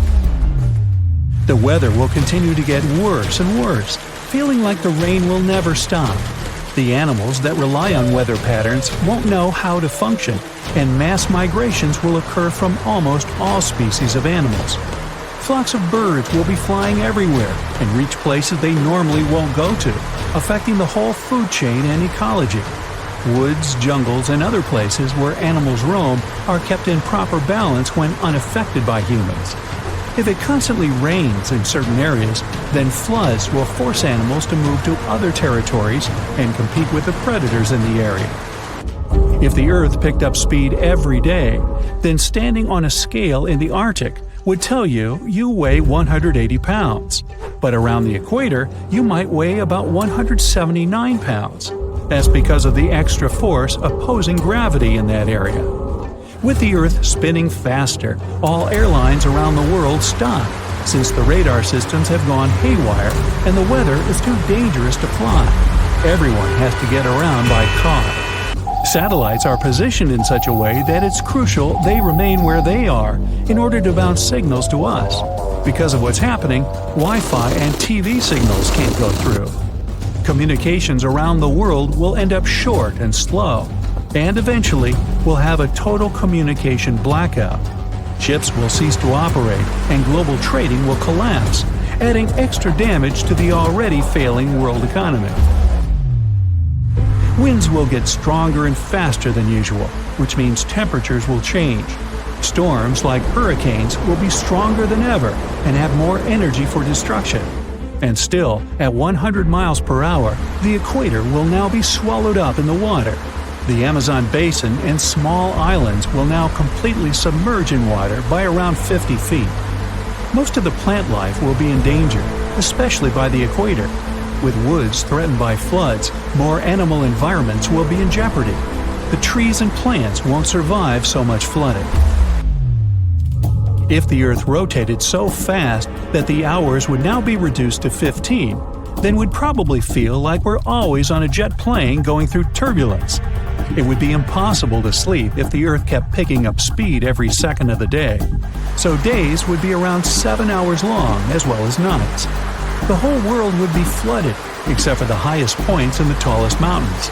If that happens, humans will most likely end up there clinging to the last remaining clear patches of land. Most of the animal life will be extinct as well. And as the Earth is spinning faster and faster, the crust will lose its durability, allowing more frequent and stronger earthquakes to happen. Volcanoes will erupt all over, even if they're submerged in water. It'll go on like this for quite a while. Many major natural disasters like earthquakes, tsunamis, volcanoes, and even melting ice sheets have sped up the speed of the Earth by milliseconds. So, with the Earth's continuing speed increasing, these natural disasters will make the planet go even faster. Even if it's just for milliseconds, it's enough to have major consequences. The Earth is now spinning at 1,000 miles per hour, and as you're sitting with the rest of the survivors, you feel yourself levitating slightly. You'll see tiny pebbles and rocks floating inches from the ground. The clouds above you are passing like shooting stars. The air is thick with moisture, since water is rising to the top, forming thick clouds ready to pour. But since gravity is weaker, some of the rain is suspended in the air. Many small objects will be floating around as if you were in space. The days and nights won't be longer than a few hours. At this point, the whole world will be flooded, and the crust will be 80% gone. If it goes on any longer, there won't be any living things around, probably except for microscopic creatures that can withstand extreme and harsh conditions. The Earth would need to spin at approximately 17,600 miles per hour to cancel out the gravity for things to start floating around. At this point, all the water in the ocean will rise and look like reverse rain. The large mountain rocks will separate from the bedrock and levitate above the ground, looking like little planets in space. The Earth is now spinning 17 times faster than usual, which makes one full rotation around its axis only 84 minutes instead of 24 hours. If you manage to stay that long, then you'll literally see the days and nights go by in an instant. You'll also be floating aimlessly in the sky, bumping into rocks and other surfaces. You won't recognize anything anymore. The Earth's crust is ripping apart, exposing the magma underneath. So landing on the ground isn't an option. You'll see outer space as you go higher and higher. You won't know how fast you're going, but all you know is that you're probably the only human left in this spinning world. The Earth will eventually spin so fast that the rest of the layers will start to peel off, exposing the Earth's interior. It'll start to squeeze itself from the core until it becomes similar to a pancake. Nothing can survive at this point. So much heat will be produced from the core that the planet will heat up like a microwave. All the water will disappear, and it'll look like a red dot in the solar system. And once it starts to approach the speed of light, time will freeze. The rocks and floating elements won't move and will eventually be distorted. And with enough effort, the Earth will eventually turn into a black hole. Of course, nothing like this will ever happen. According to scientists, Earth will most likely slow down in rotation. Ever since the Moon came into the picture, the Earth has been slowing down by around 4 miles per hour every 10 million years or so. That's because of the Moon's gravitational pull on our little blue planet. It'll most likely go on that way. So hey, what's your hurry? The speed of light is the fastest thing in our universe. It travels across space, passing through Mercury and Venus to reach us, and it's slowing down. No need to panic though. The sun is getting weaker, but we won't see the effects of it for another billion years. In the vacuum of space, the speed of light is around 186,280 miles per second. Any slower than that, and humans would see the changes firsthand. There would be some awesome effects, like colors changing and the brightness of objects fading. We'd also notice some differences in everyday objects, their length and shape. Scientists created a simulation to see what would happen if the speed of light was slower. In a vacuum, the speed of light can't change, but if light passes through different materials and objects, it alters the way we perceive things. Light acts as a wave and a particle, meaning that it's a wavelength. The color and frequency are determined by the distance from crest to crest in the wave. It behaves similar to sound with the Doppler effect. Imagine you're standing in the middle of a busy highway and a honking car speeds through. Wow, that was loud. You can hear that whoosh-like sound of the horn because the moving object produces the sound while you're stationary. The frequency and pitch seem to change, but it's just the sound reaching your ear faster than it would if you and the car were both stationary. Light behaves similarly. The wavelengths change if the speed changes. Moving toward a light source and making the wavelength shorter will shift the color to a blue and violet hue. Moving away from the light source, and you'll get something more reddish.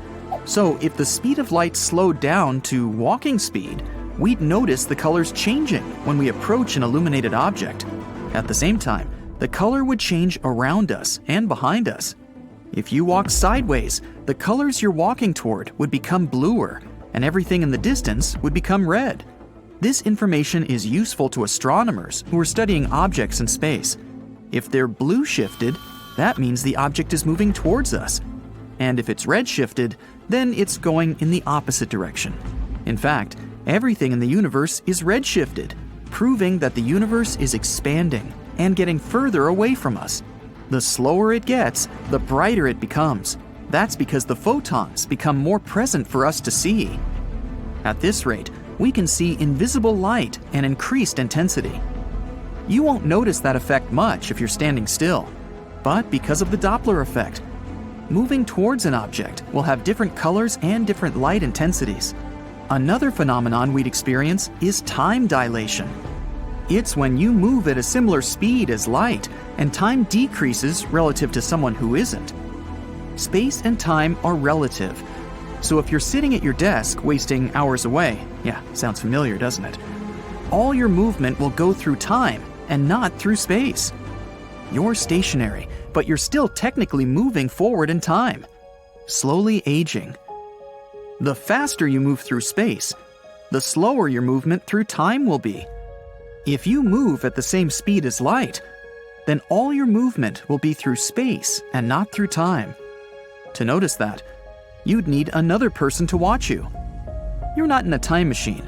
You're both on Earth experiencing the same time flow. To you, experiencing this firsthand makes it feel like you're going faster, because you're getting a lot more movement in space in a given time. The closer you get to the speed of light, the smaller you become. Well, not really, but it depends on who's watching. If you're the one traveling at such a speed, an object nearby will seem small, just as someone who's watching you travel at the speed of light will think that you're smaller than you actually are. The simulation that the MIT scientists conducted showed that if the speed of light drops, everything will become stretched out like a pancake. If you see mountains in the distance and then run at the speed of light, they will appear further away. Objects will become distorted, and it will feel like you're getting to a certain place faster because time has slowed down for you. If you're standing completely still and someone standing on your left-hand side throws a cube-shaped object over to your right-hand side, then naturally, you'll see one side of it unless it flips around. But in this new reality, you'll get to see the front side wrapping around the visible side you're seeing.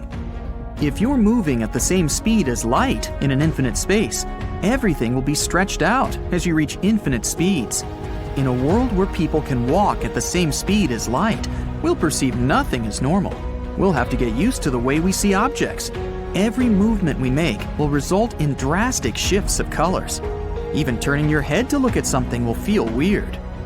Let's say you're in a supermarket buying groceries, and you walk from aisle to aisle. The milk at the end of the counter will look like it's really close to you. But when you approach it, you'll start to feel like it's getting further away from you. The milk will also look a bit red. As soon as you get closer to it, it will shift to blue. If someone is passing through with a shopping cart, you'll see it as a sort of 3D model of a shopping cart. The color will shift as it gets further away from you. It will appear far away, but it's right in front of you. In fact, we don't really know the actual speed of light. Physicists gave it roughly 186,280 miles per second, but that constant is just for them to calculate other scientific stuff so we can understand it better. The problem is that we can only measure light with light beams and mirrors, but it's not like all we have to do is point a light beam at a mirror and measure its original path and its reflected path. Einstein's theory of relativity states that the original path of light moving from the source to the mirror may not be the same speed as the reflected light from the mirror back to the source. Hypothetically, if it takes light 10 seconds to travel from the source to the mirror and then back to the source, then we can conclude that each trip takes 5 seconds. But Einstein's theory is that it could take 9 seconds for light to travel from the source to the mirror and only 1 second from the mirror back to the source. Or vice versa. Or maybe completely different numbers altogether. That's why it's so difficult to measure light. A breakthrough came out for scientists when they managed to slow down the speed of light to 0 without losing its brightness. They did this by using ultra-cold atom clouds made with photonic crystals. These crystals are materials punctured with billions of tiny holes where light can refract. But what if we lived in a world where light stopped halfway? You'd wake up one morning and feel like it's twilight. You'd open the curtains and see that many car lights are on, but aren't so bright. You turn on the lights in your room, but feel like the bulb is tapping out. You replace it with another one, but it doesn't do the trick.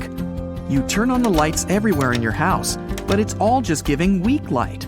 You're confused and try to check if there's a problem with the electricity in your house, but it seems to be working well. You check on your neighbors, and they also have the same problems. Even experts in the field can't understand what's going on. Hours pass, and it's all the same. All the light in the world seems to have frozen halfway.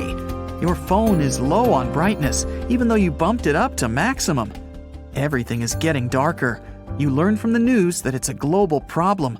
Light is slowly diminishing, and soon there won't be any of it in the world. You decide to wait it out while everyone else is panicking. Cold and seemingly infinite expanses of the Arctic. The white of the snow is blinding. In this vast and empty space, there's a dark dot. Getting closer, it turns out to be a small research station. One door and one window. An old antenna on the roof wobbles from the strong winds. You're sitting inside this hut in warm clothes, drinking hot tea. An electric generator hums under the table. It's connected to a TV and game console. You take the gamepad and select the video game you want to download. It's about 650 gigabytes. It seems in such a place it will download over several centuries. But you press the button and the game is downloaded on the console in less than a second. Welcome to the world with the fastest and most accessible internet. The internet already works at the speed of light. Phones use a specific frequency of radio waves that travel at the speed of light. You're watching this video using the internet at the speed of light. Most of the data is transmitted through a copper wire or fiber optic cable. This happens so fast that we won't notice the difference whether it's transmitted at the speed of light or not. Wi-Fi also uses radio frequencies to transmit signals between devices. The fact is that the speed of the internet is not about how fast a file travels from one device to another.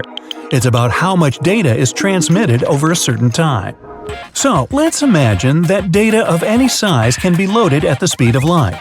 300 gigabytes of several movies in 8K, 400 gigabytes of a video game with ultra-realistic graphics, 1 terabyte of a project for a graphics editing application, and all of this is downloaded to your device in 1/100th of a second. The internet is a connection between computers. For everything to work correctly, the computers connect to a router. This thing works as a controller. It makes sure that the message from one computer reaches the other without any confusion. When there are too many computers, you need more routers that connect to other routers. You can scale this network indefinitely. To connect millions of houses to the network, developers can use telephone cables. To make this complex system stable, it's served by Internet service providers. They're companies that we pay money to access the Internet. In simple terms, all information from the Internet is transmitted via a cable directly to the Wi-Fi router. It uses radio waves to wirelessly transmit data to a computer or phone. Your devices are also equipped with an antenna that can catch and transmit signals via radio waves. The speed of the Internet slows down when it goes through different routers, receivers, and other technical hurdles. The cable may be damaged. Providers limit the speed intentionally and increase it when you pay more money. Also, the speed of the Internet is affected by the number of users connected to the same network. It's like a broad highway with a traffic jam. The more cars there are driving on it, the slower they move. Just like that, your data is loaded onto your devices. To spread the Internet at the speed of light everywhere, developers need to improve cables data passes through. The number of networks and routers should be increased. The jammed highway will become even broader, and cars will be able to drive at full speed. Providers should remove all restrictions as well. Every mobile device and computer should have a high-frequency antenna that catches signals from an ultra-fast router. Several huge routers are located all over the planet. They look like enormous boxes without windows and with giant antennas on their roofs. Deep underground, thick cables providing ultra-fast data transmission are connected to these boxes. As soon as the signal from the cable enters the box, it broadcasts to space via radio waves. Thousands of satellites hover over the planet and intercept these waves to spread them throughout the world. So, anytime and anywhere, you have access to the Internet that's working at the speed of light. Movies and video games are created several times faster. A lot of time is spent trying to transfer a terabyte of data with graphics from one computer to another, which is located in another country. Now, with Super Internet, developers get any amount of data in an instant. Flash drives and hard drives are no longer needed in the world. Everything is kept in cloud storage. From there, you can download any file to your computer thousands of times faster than if you downloaded it via USB. Companies that provide cloud storage services are becoming the richest in the world. You have access to the Internet in the elevator and the subway, in the mines deep underground, and among the hot sands of the Sahara. The phones are released without internal memory and with an incredibly cool camera. You can record an infinite number of videos with 16K quality and not think about where to store them. You can do color correction, develop games, or edit your videos all on your phone. You don't need powerful processors for such operations. Everything works with the Internet. You remotely connect to a powerful computer and work from anywhere. That's why the market for expensive computers has collapsed. Nobody wants to spend money on a cool graphics card because a new one will be released in a year. It's much easier to connect to the computer where it's already installed. Even in our time, such companies already exist in great numbers. You can play a new video game on top of settings on your old computer or phone if your internet connection is fast enough. Super Internet creates a perfect climate for the rapid development of modern technologies. Virtual reality lenses, for example. On an airplane, in a submarine, in the desert, you can watch the highest quality movies in 360 or play games with augmented reality. Special effects and graphics in such games become indistinguishable from reality. Artificial intelligence can process data from all over the world simultaneously, in seconds. Thanks to this, people make discoveries in the field of medicine and genetic engineering. Scientists are developing a machine that can upload the human mind on the Internet and download it back. Each user's cloud storage accumulates so much digital garbage that people hire special companies to clean up terabytes of useless data. A huge amount of energy is consumed. It provokes an increase in the price of electricity. To save money, people build small wind farms in their backyards to generate electricity. Many people make tunnels to get to underground rivers. Using special equipment and a powerful water flow, you can create a home hydroelectric power plant.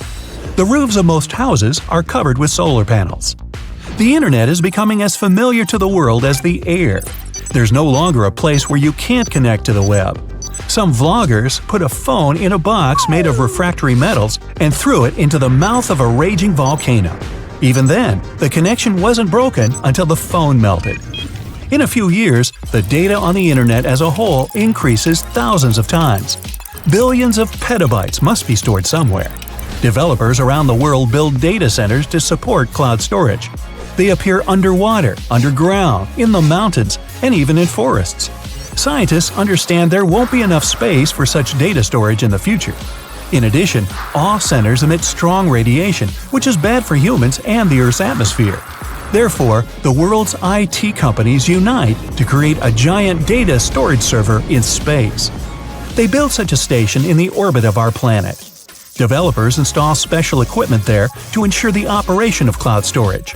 Every year, the station grows in size. It receives energy from solar panels. After a few decades, the data center becomes a cube half the size of Earth. You can look out the window and see its outline in the blue sky, better than the moon. At night, millions of light bulbs glow on it. An enormous area on the moon is covered with solar batteries to provide the cube with additional energy. Now it looks like a disco ball. Humans colonize Mars and take the super internet there. Now you can make a high-quality video call to a friend who is on the red planet. So, what would it look like to go around Earth at the speed of light? Well, I'm guessing pretty quickly, but let's get to the details. Traveling around Earth at the speed of light would be an astonishing sight to behold. If we could magically achieve such a feat, here's what it would look like. As you kicked off your speedy journey, everything around you would get blurred. The landscape would transform into a streak of dazzling lights, like a cosmic fireworks show on fast forward. The world would appear distorted, with buildings and landmarks merging into streaks of brilliance as you zip past them. The familiar features of cities would become blur colors, blending together in a mesmerizing display. Day and night would blend seamlessly, since Earth's rotation would become an indistinguishable whirlwind. However, keep in mind that at the speed of light, time itself would behave strangely. To you, the journey might feel instantaneous, but when you return, you'll find that much more time has passed for everyone else. It's like taking a lightning-fast trip while the rest of the world ages.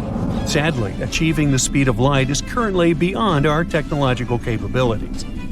Okay, but do you know what the speed of light actually is? In the vast expanse of empty space, the velocity at which light travels is an astonishingly precise figure. This translates to approximately 186,000 miles per second, a universally recognized constant notated as c, or the speed of light. Drawing from the revolutionary principles of physicist Albert Einstein's theory of special relativity, which forms the bedrock of modern physics, we come to a remarkable realization: nothing in the entire universe can surpass the velocity of light. According to this theory, as an object comes close to the speed of light, its mass spirals toward infinity.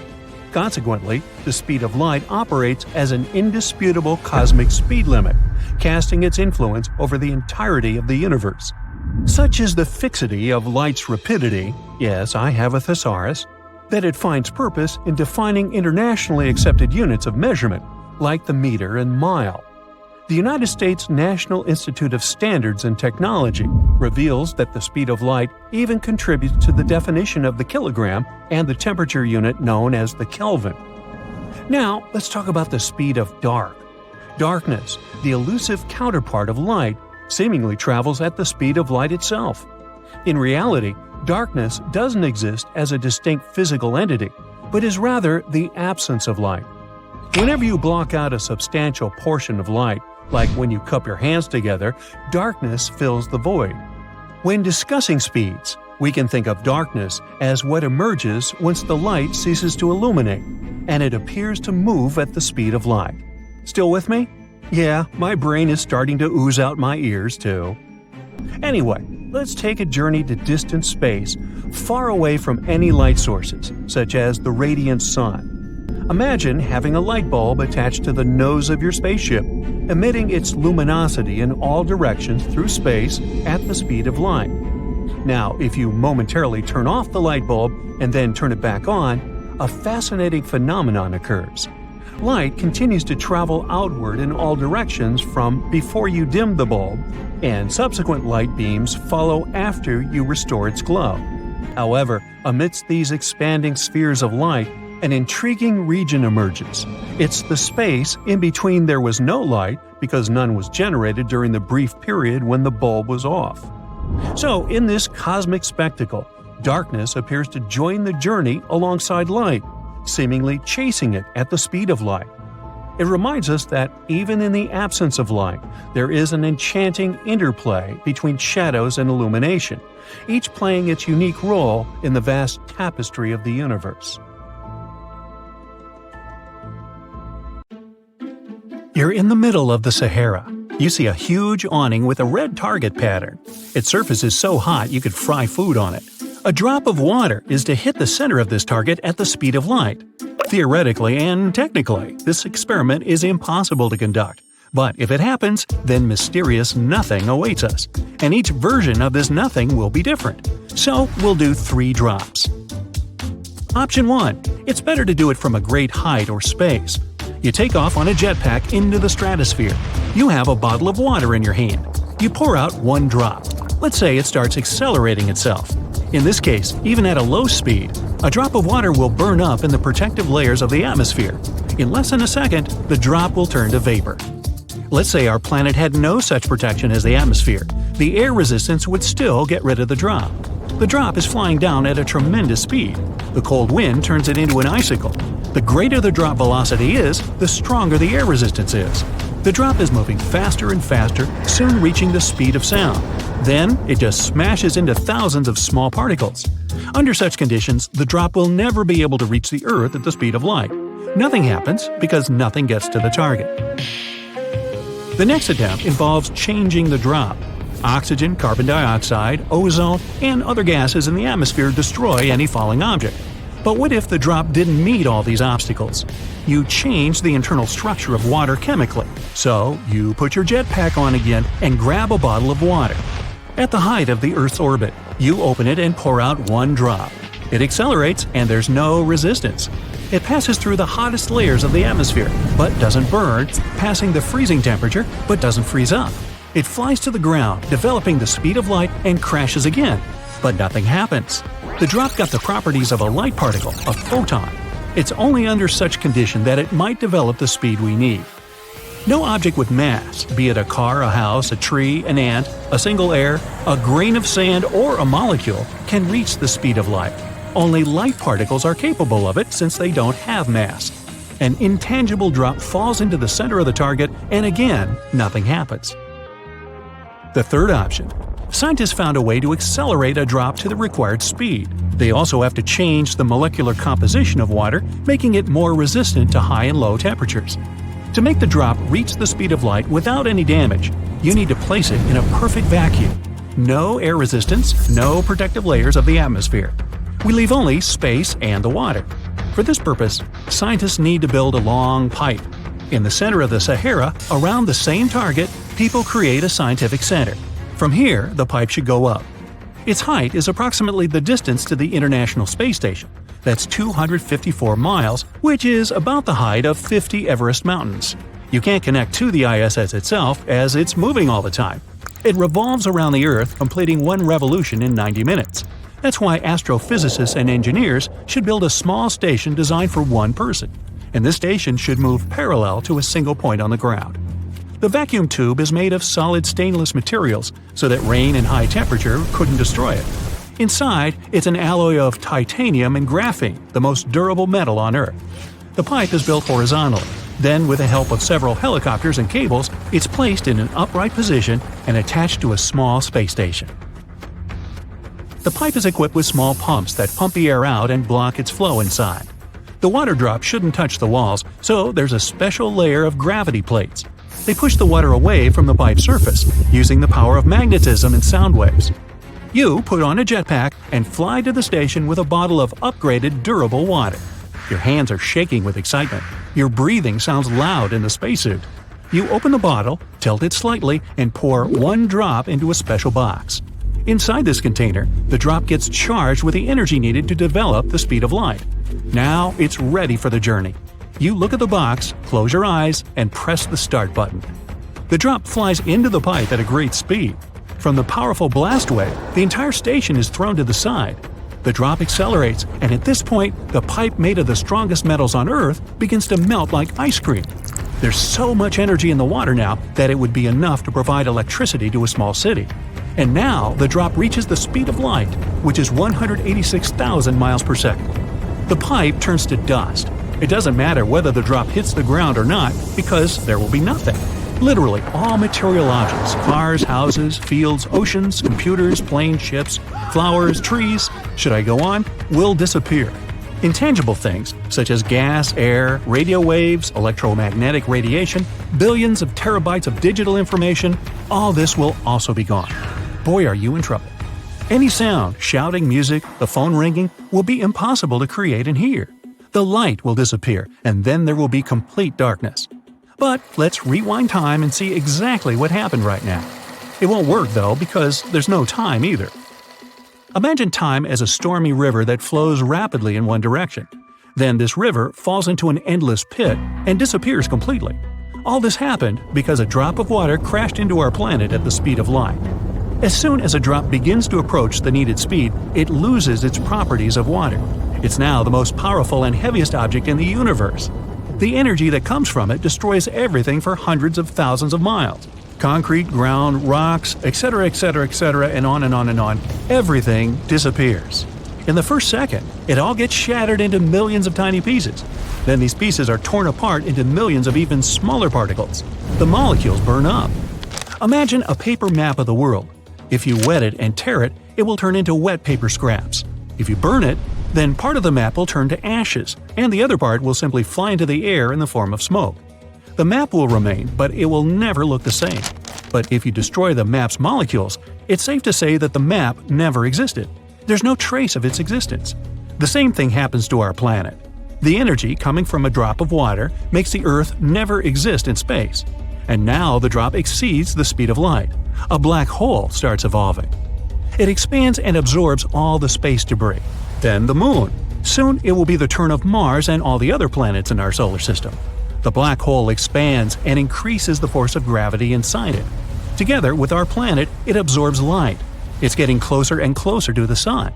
Our star splits into strips of light as if it had passed through a huge cosmic shredder. The Sun explodes and spits out an impossible amount of energy. It's believed that black holes appear after the explosion of stars. Right now, all the solar energy is being absorbed by our black hole. It's getting pitch black. The light from distant stars falls directly into the supermassive infinity. Meteorites flying within a radius of hundreds of thousands of miles around are also devoured into the unknown.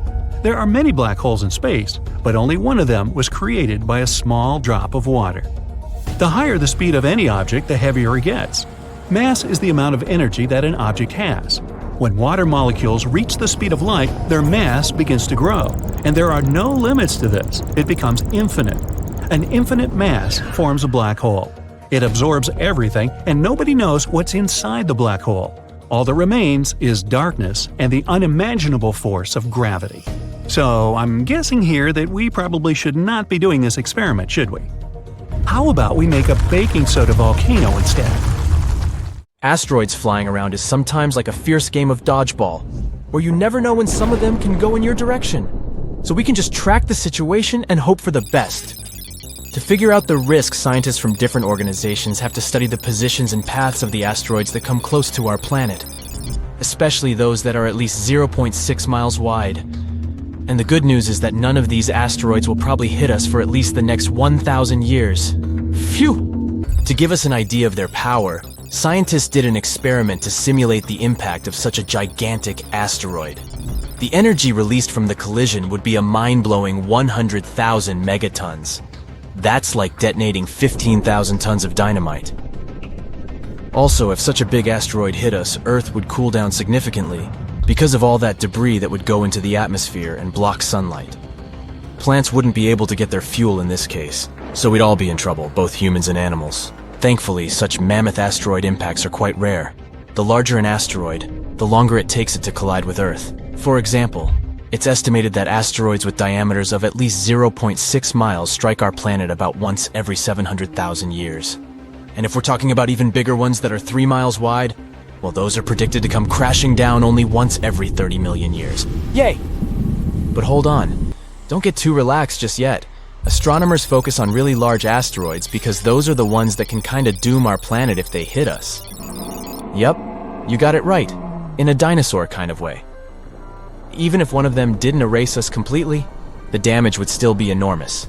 So, there are still some asteroids wandering around that we need to keep an eye on to see how they might evolve over time.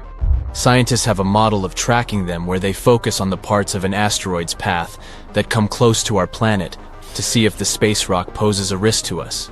And it seems there might be one asteroid, 7482, 1994 PC1, 3,600 feet in diameter that might pose some danger.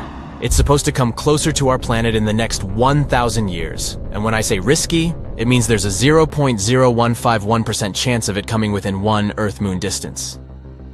It already passed by us in 2022, but we were lucky because it was far enough 1.2 million miles. I'd say we can relax when it comes to asteroid scenarios. For now. Asteroids slamming into Earth would be new for humankind, but not for the planet itself. As I said, there weren't many of those big ones, but they still had enormous consequences. The first one that comes to most people's minds is, of course, the dinosaur asteroid as big as a mountain that struck our home planet around 66 million years ago, near Mexico's Yucatan Peninsula. It was chaotic. Global firestorms and tsunamis were all over the place. Dust was blocking out the sun, and vaporized rock released sulfur, which then led to acid rain and the acidification of the oceans. But there was an even bigger fella that came before that one. Around 2 billion years ago, a gigantic asteroid crashed into our planet and left a massive crater in South Africa. The one we know today as the Redefort crater. And it seems this asteroid might have been even bigger than we all originally thought. Twice as wide as the space rock that erased dinosaurs. The Redefort crater is confirmed to be the biggest visible crater on Earth, with a diameter of about 99 miles. It used to be even bigger when it first formed, though. Maybe even 155 to 174 miles across. It's hard to figure out its true size because the crater has been eroding for the past 2 billion years. Think of it like slicing off layers from the rim of a bowl. The diameter gets smaller with each slice. When the asteroid, 7 to 5 miles wide, that wiped away dinosaurs hit Earth about 66 million years ago, it caused massive destruction. Forest fires, acid rain, tsunamis, and so much ash and dust that it changed Earth's climate. This all made about 75% of life on our planet extinct. The asteroid that created the Redefort crater was not only bigger, but it also traveled at a higher speed, which means the consequences there would have been even worse. But it happened a long time ago, and living beings were different back then. Maybe it was some bacteria that didn't even notice that something unusual was happening. Earth is not the only one. Lots of impacts have happened across our solar system too. For example, in our close neighborhood. Yup, moving to Mercury and its massive crater called the Caloris Basin.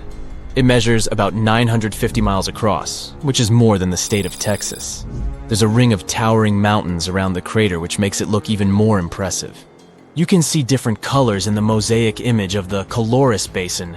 They tell us more about the geology of the basin. The orange parts represent lava that once flooded the basin. These lava flows covered the original surface and added this specific orange hue.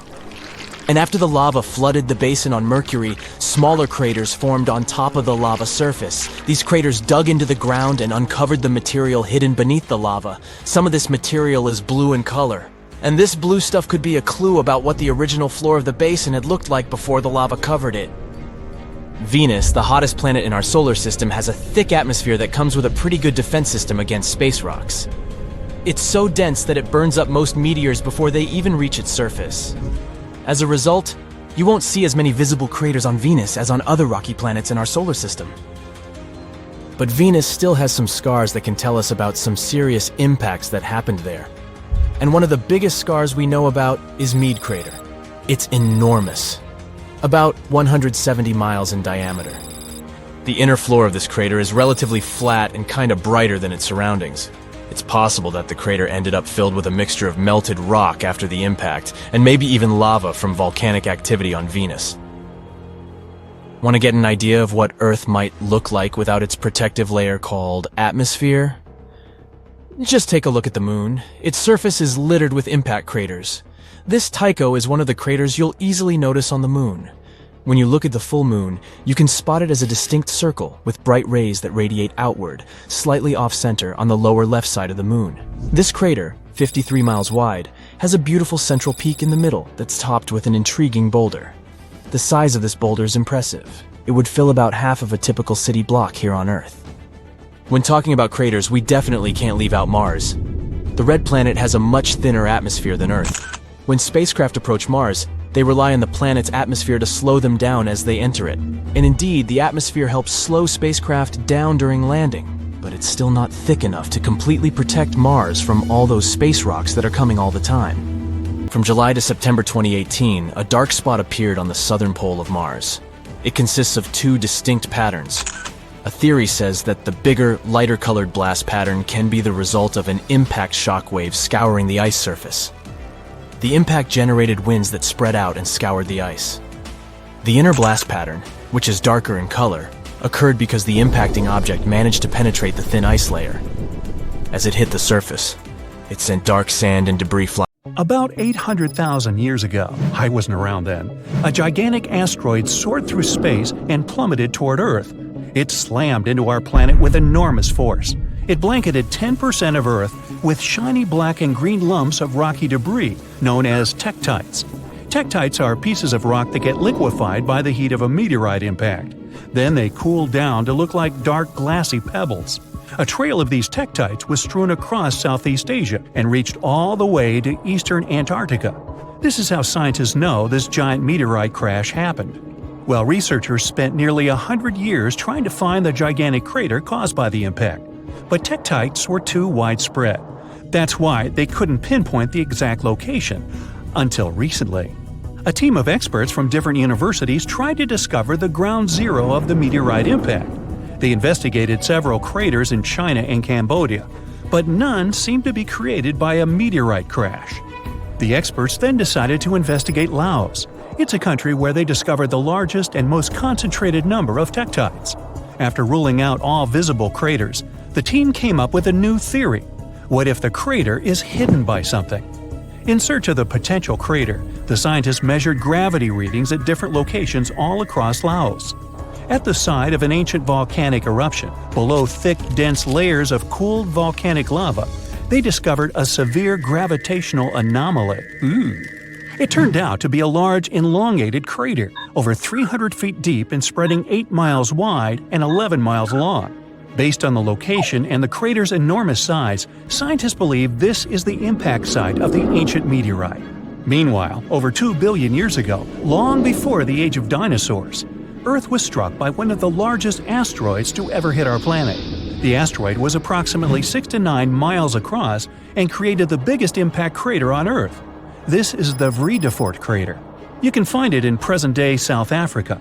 When it was formed, it had a gigantic diameter of 186 miles. Over the centuries, the massive crater slowly eroded away into the Vredefort Dome. That's a rocky hill formation that was the central site of the asteroid's impact. This formation is so large that it can be seen from space. Today, the Vredefort Dome is a recognized World Heritage Site. It's also home to several towns and communities that encourage tourists to come and visit the ancient crater. In 1943, one pilot strayed from his regular flight path to avoid dangerous weather conditions. Flying over Quebec, Canada, he spotted a large, perfectly circular basin. That is how the Pingualuit crater was discovered. Around 1.4 million years ago, a meteorite hit this spot, creating this small but deep impact crater. It has a diameter of 2 miles and a depth of 1,300 feet. A lake of deep blue water has formed at the bottom of the crater. It's said that this lake contains some of the purest water in the world as it has no inlets or outlets. It means that the lake is only filled by rains and melting snow.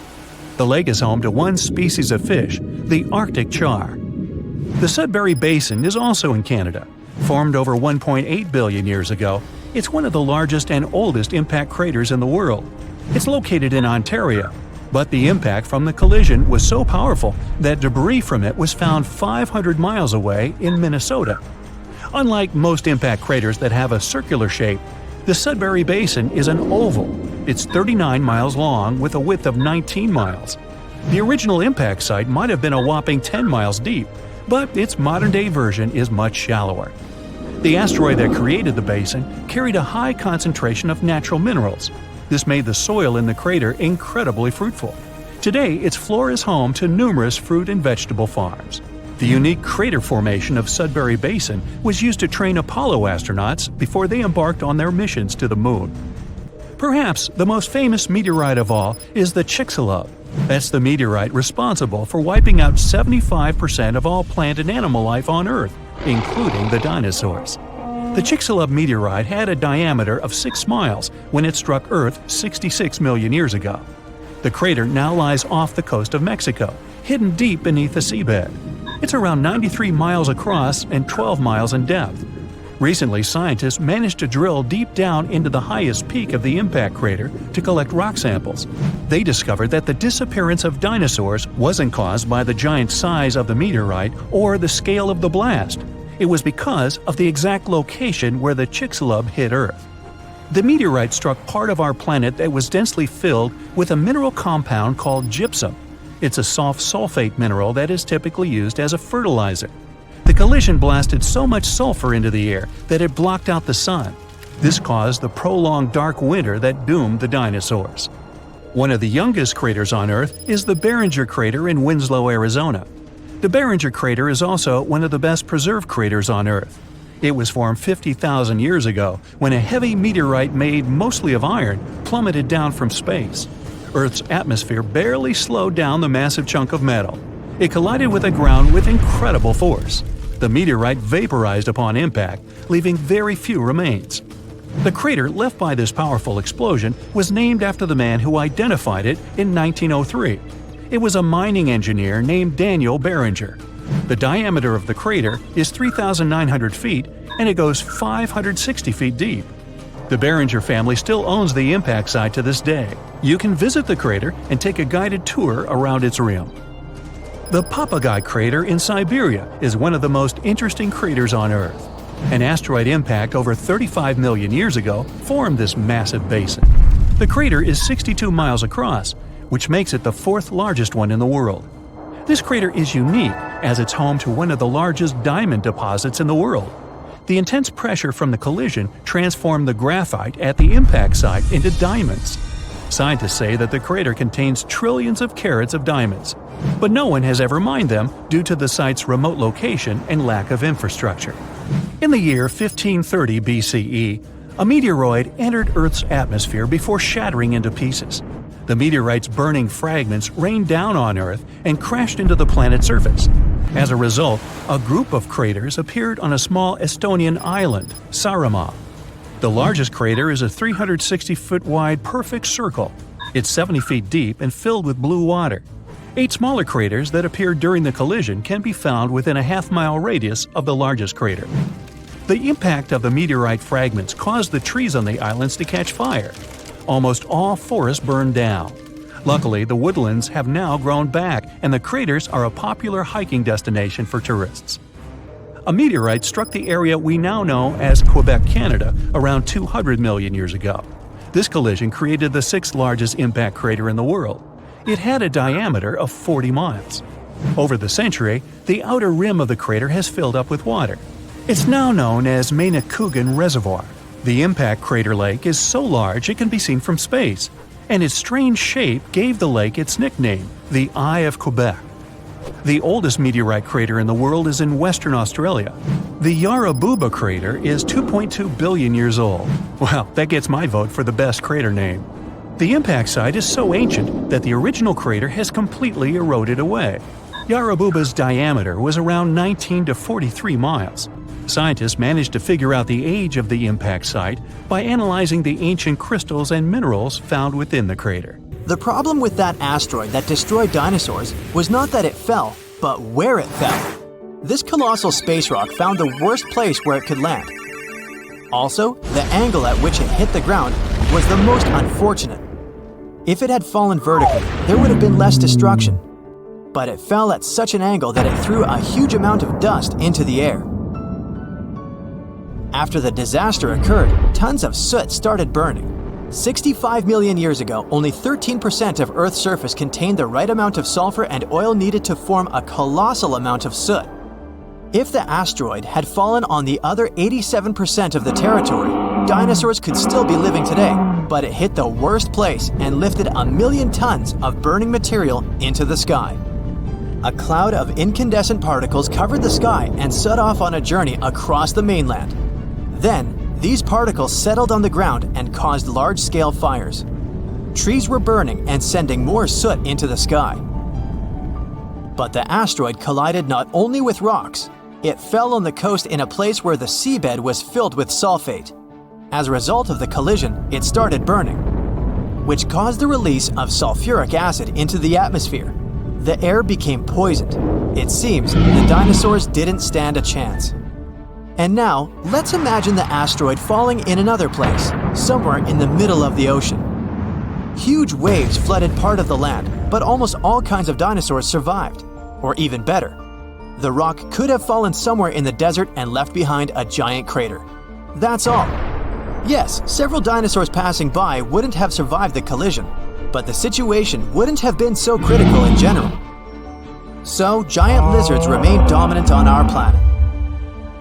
They don't allow other animals to develop since Tyrannosaurus and other ferocious reptiles hunt mammoths and other ancient creatures.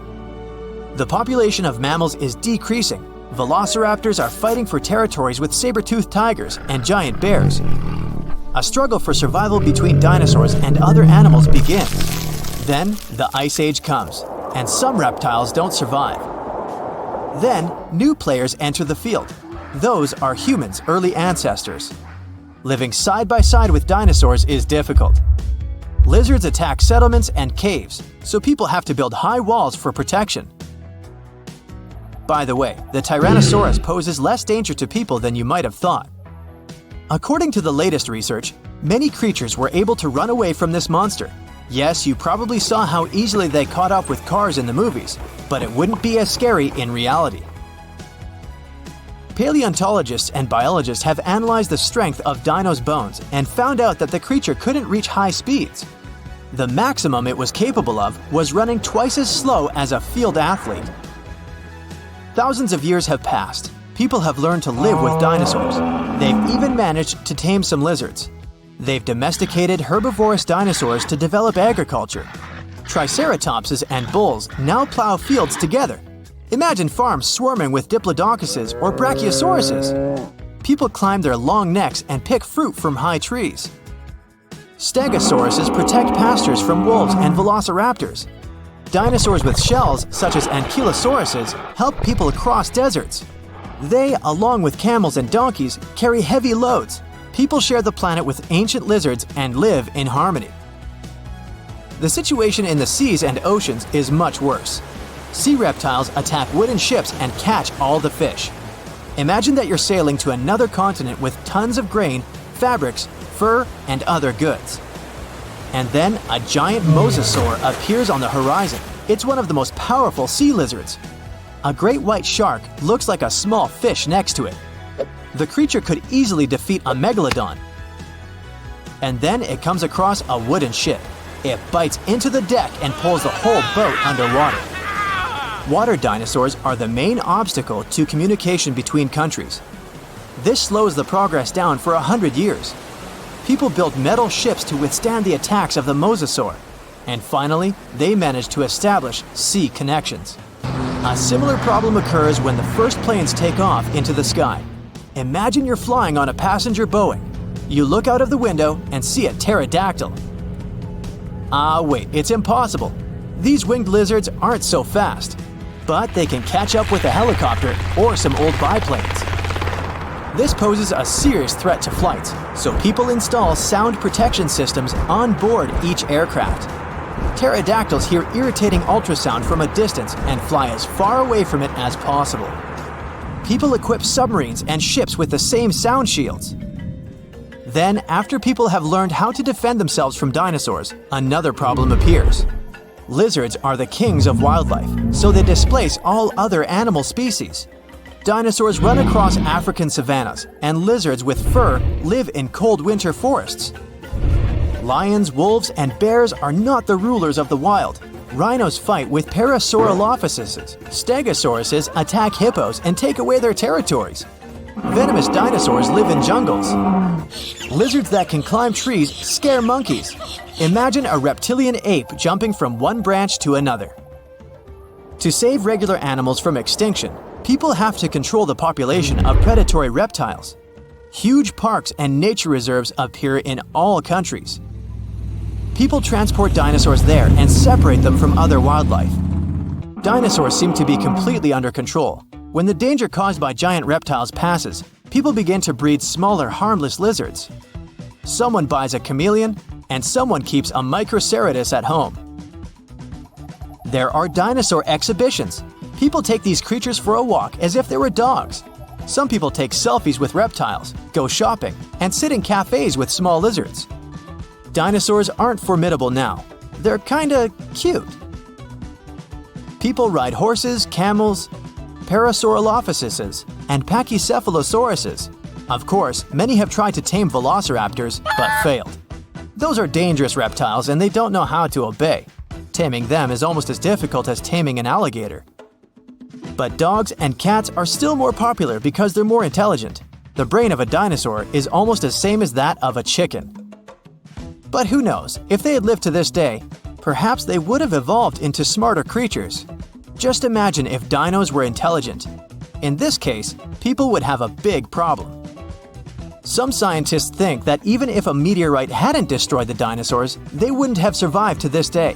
They needed to carry their own colossal weight at all times. It was an enormous load on their bones and joints.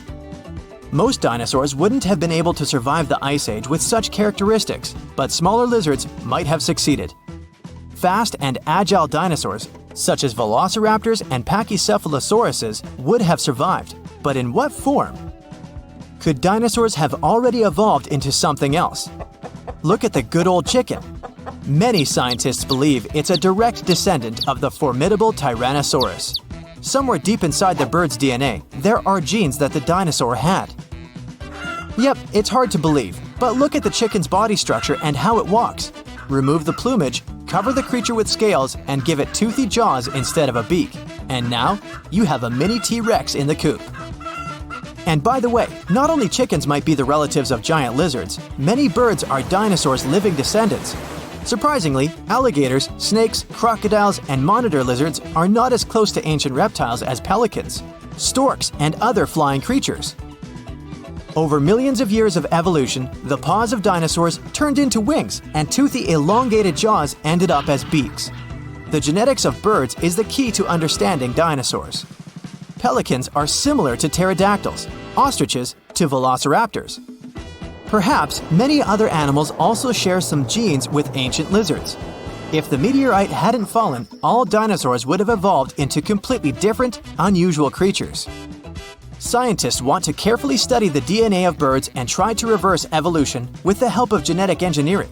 They hope to breed dinosaurs out of eggs one day.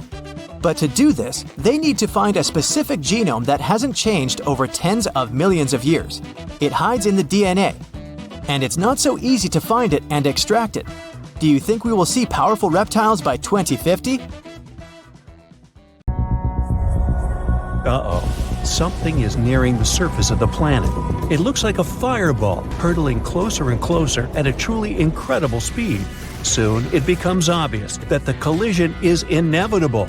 Bam! The impact leaves a huge crater. It evaporates thousands of cubic miles of solid rock, and it also sets off a series of terrible natural disasters.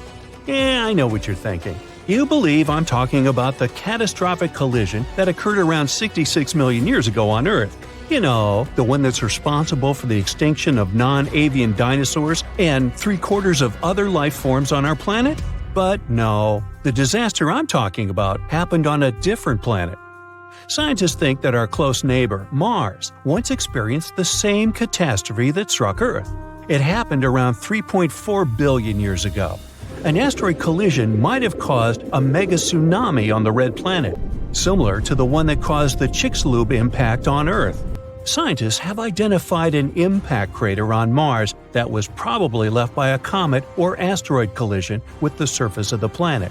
Most likely, the space body landed in an ocean in the Martian northern lowlands, and the impact was so powerful that it caused a mega tsunami. Before the latest studies, the exact location of the impact crater wasn't verified. It was just a theory.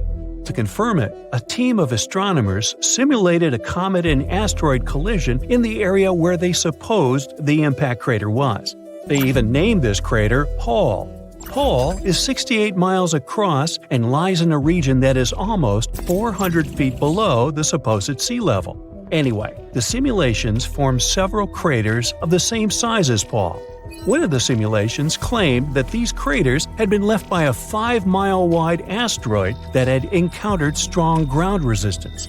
The other simulation showed that the craters had been caused by a bit smaller asteroid that met a weaker ground resistance. But, according to both simulations, the impact crater was almost 70 miles in diameter, and the collisions produced mega tsunamis up to 900 miles away from the center of the impact site. The simulations also helped scientists estimate the height of the tsunami.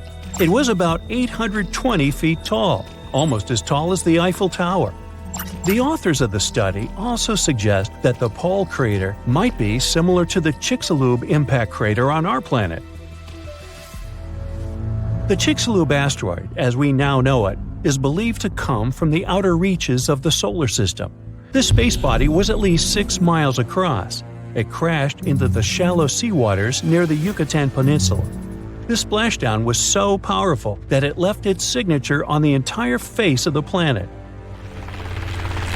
In 2021, researchers found out that the collision had carved mega ripples into Earth's crust in the region of modern-day central Louisiana. An even newer study suggests that the asteroid also triggered a tsunami so devastating it eroded seafloor sediments half a world away.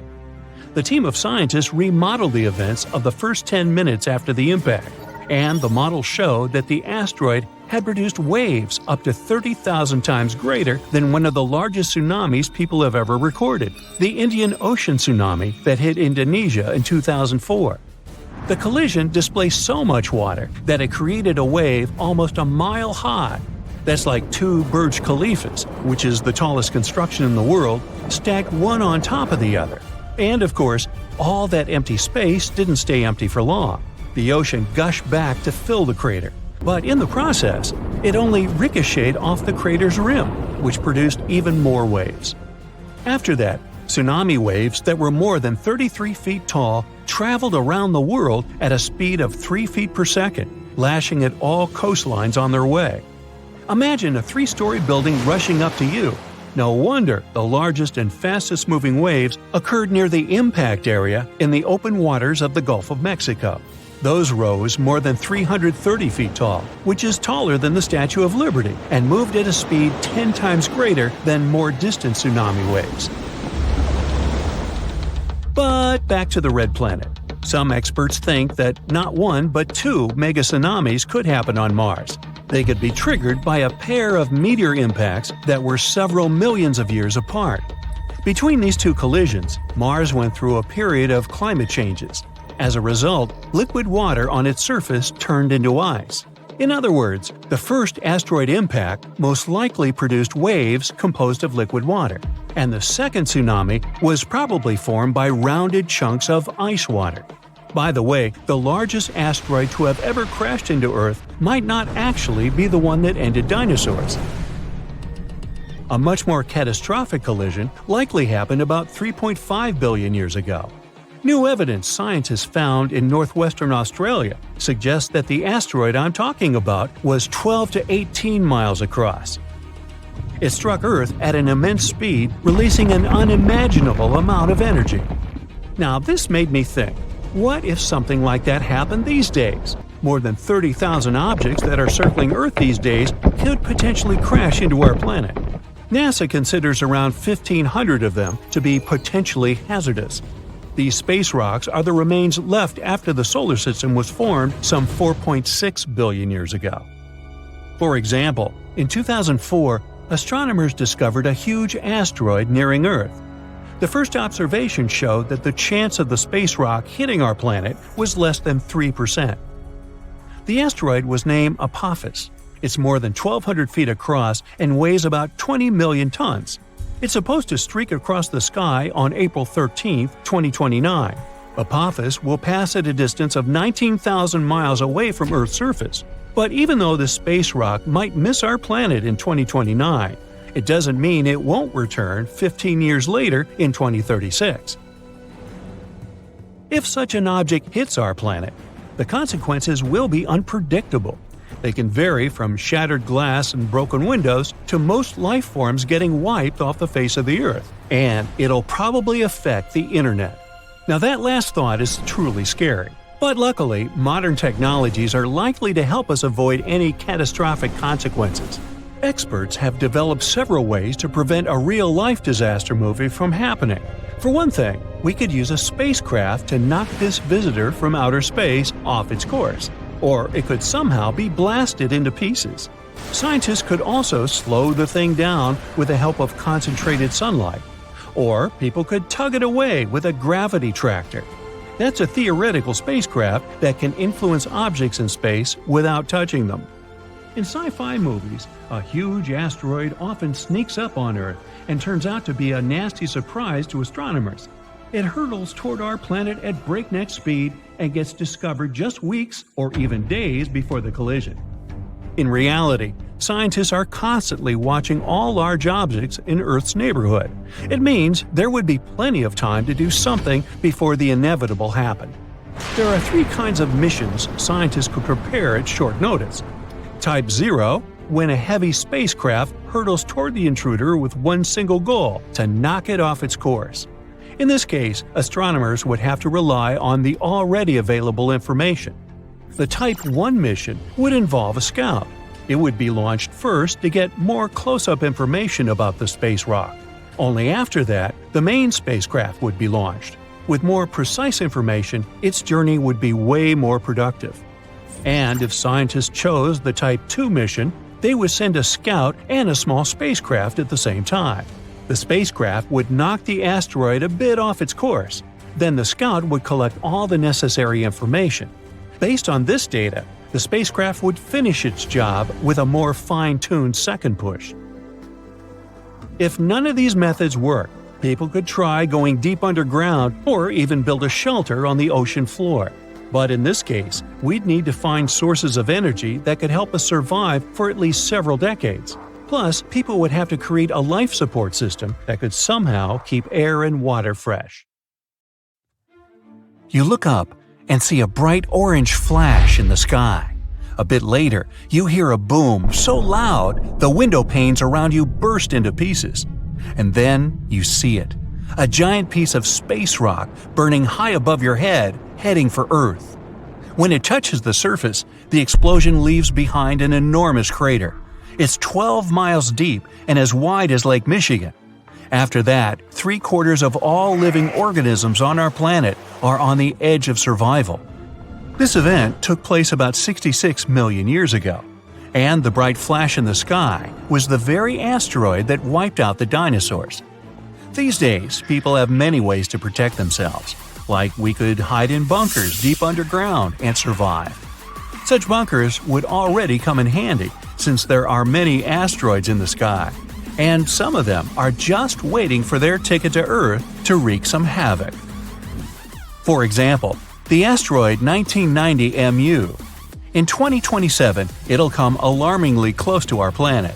Many people fear that Earth's gravitational pull will trap the rock, which is the size of 2 Brooklyn bridges. In this case, it'll start to move closer and eventually crash into the planet's surface. Such an impact would cause a shock wave that would be felt on other continents. Once the asteroid hit the ground, there would be an explosion. It'd be so bright, people would think a new sun appeared right here on Earth. The collision would release a huge amount of energy that would then turn into heat. Everything around the impact site would catch fire. And if the asteroid fell in the water, it would cause tsunami waves higher than the Empire State Building. Many coastal cities would be flooded. The dust that would rise after the explosion would cover the sun. The world would be plunged into darkness. If the dust stayed in the air long enough, the climate on the planet would change and Earth would start to freeze. If you think such a small meteorite can't cause serious damage, look at the Chelyabinsk meteor. It hit the Earth in the winter of 2013. When the space rock entered the atmosphere, People miles away heard a loud bang. The brightly burning object was approaching the surface at about 11 miles per second. Halfway through the flight, it split into several pieces. This caused several stronger shock waves. When the meteorites hit the ground, it caused a major earthquake, and the aftershock from the explosions shattered the windows of 5,000 buildings. People in 6 cities around the crash site felt the aftereffects of the fall, and this meteorite was only 60 feet wide. Fortunately, the asteroid 1990 MU will move past our planet. We'll be safe. Whew! But the next asteroid to approach Earth is going to be 3 miles wide. It's called 3122 Florence.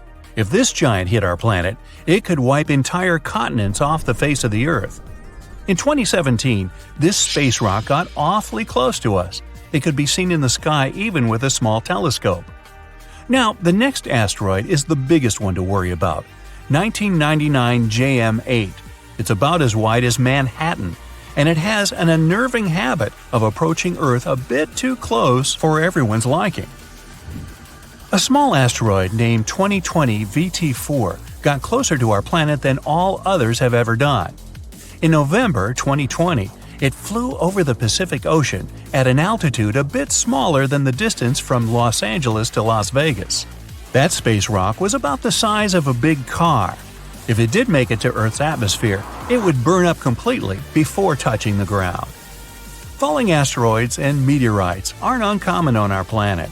Luckily, most of them burst into flames and burn up before they enter the atmosphere. Mars is to blame for such frequent meteor showers. The planet isn't far from the main asteroid belt in the solar system. Sometimes, the gravitational pull of the red planet grabs asteroids from there. Then, Mars spins them around and flings them in our direction, just like a slingshot. So, Mars is a bully. Good thing we're protected by Jupiter. It's the largest planet in our solar system, and it has an incredibly strong gravitational field. It keeps the asteroid belt in line and protects us from being constantly hit by a rain of meteorites. And that's good news, considering Ceres is in the asteroid belt. This enormous space rock is so big that it was once considered to be a planet. Then, for many years, scientists called Ceres an asteroid. But in 2006, it was finally classified as a dwarf planet. This space object contains a third of the total mass of the asteroid belt, which is about 4% of the Moon's mass. If Earth were as large as a nickel, Ceres would be about the size of a poppy seed. So, what if an asteroid several miles across was heading toward our planet and people had to stop it? Well, we could break the space rock into smaller pieces. A massive explosion could be used to do this. People wouldn't even need to land on the giant asteroid. Getting close to its surface would be enough. Boom! A powerful burst of energy would split the asteroid into several large pieces and tons of debris. The smallest rocks would burn in the heat released in the blast, and it would also change the asteroid's trajectory. The larger fragments would burn up while entering the atmosphere. All witnesses of this unusual meteor shower would have a chance to admire a beautiful fire show. Another means of protection could be a kinetic battering ram. Simply put, it would be a huge object that people would send towards the asteroid approaching Earth. Or it could be a heavy spaceship.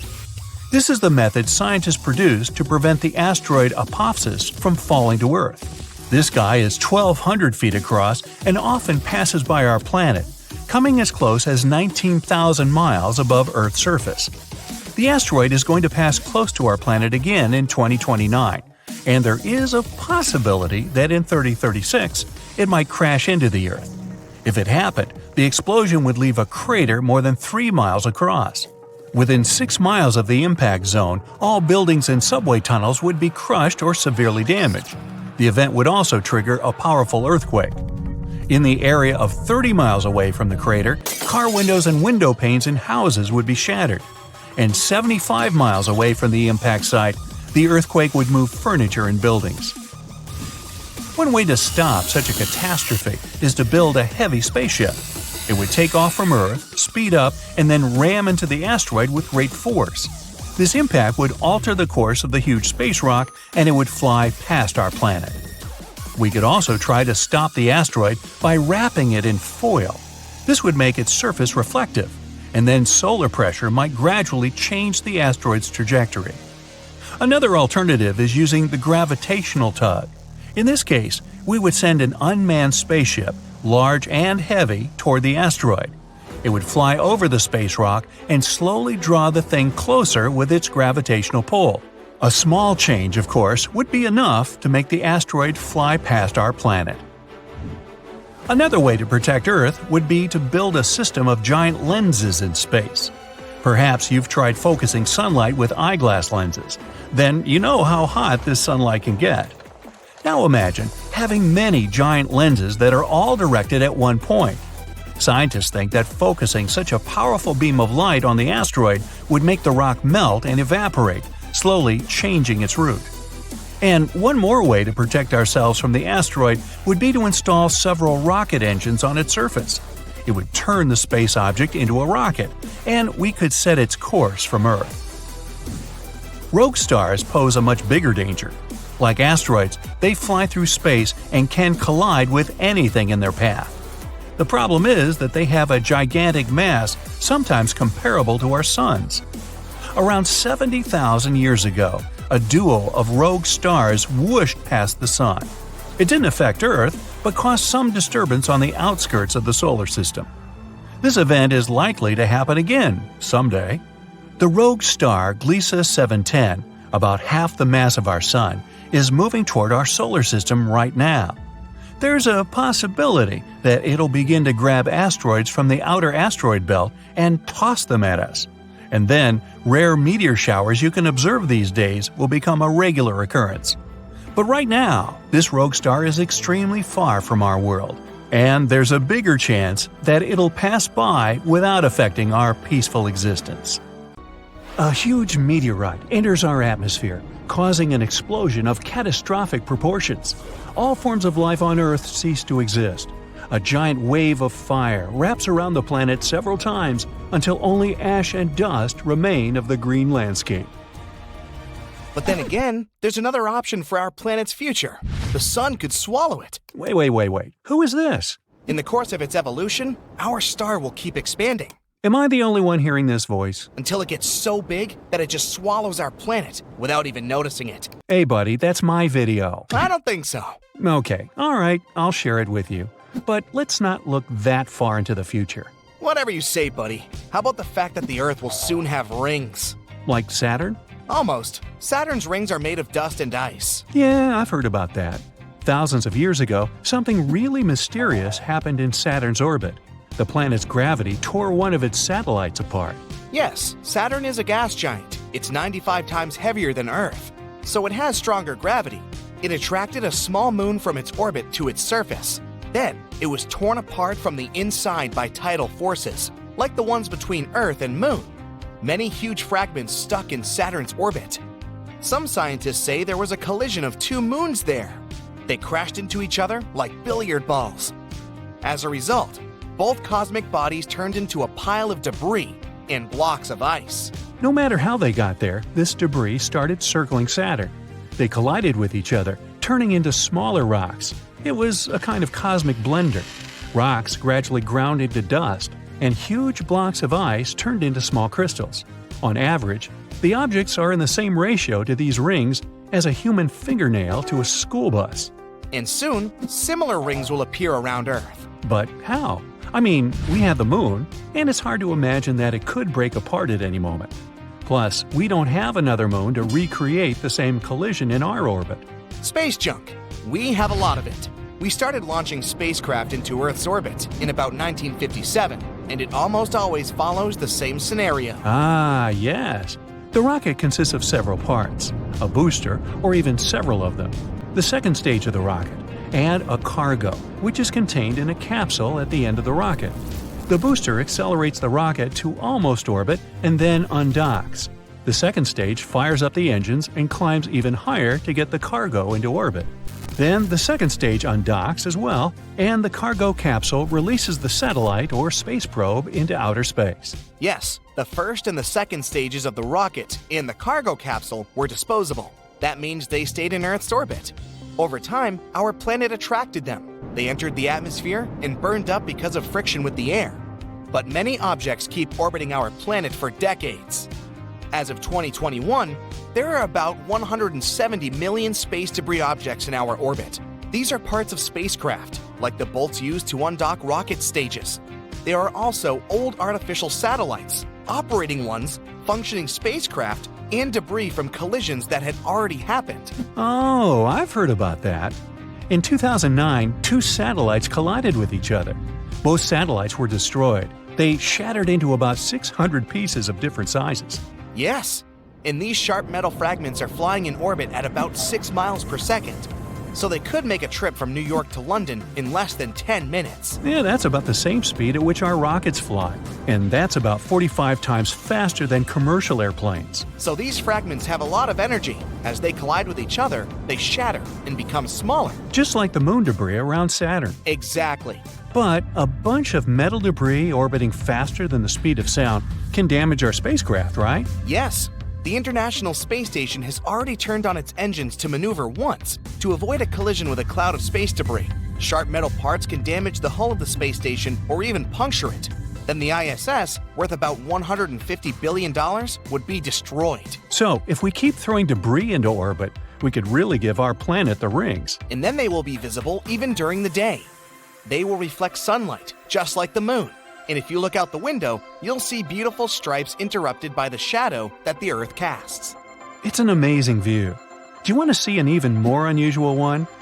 Imagine that our sun has increased in size by 10 times, and that process is happening right now.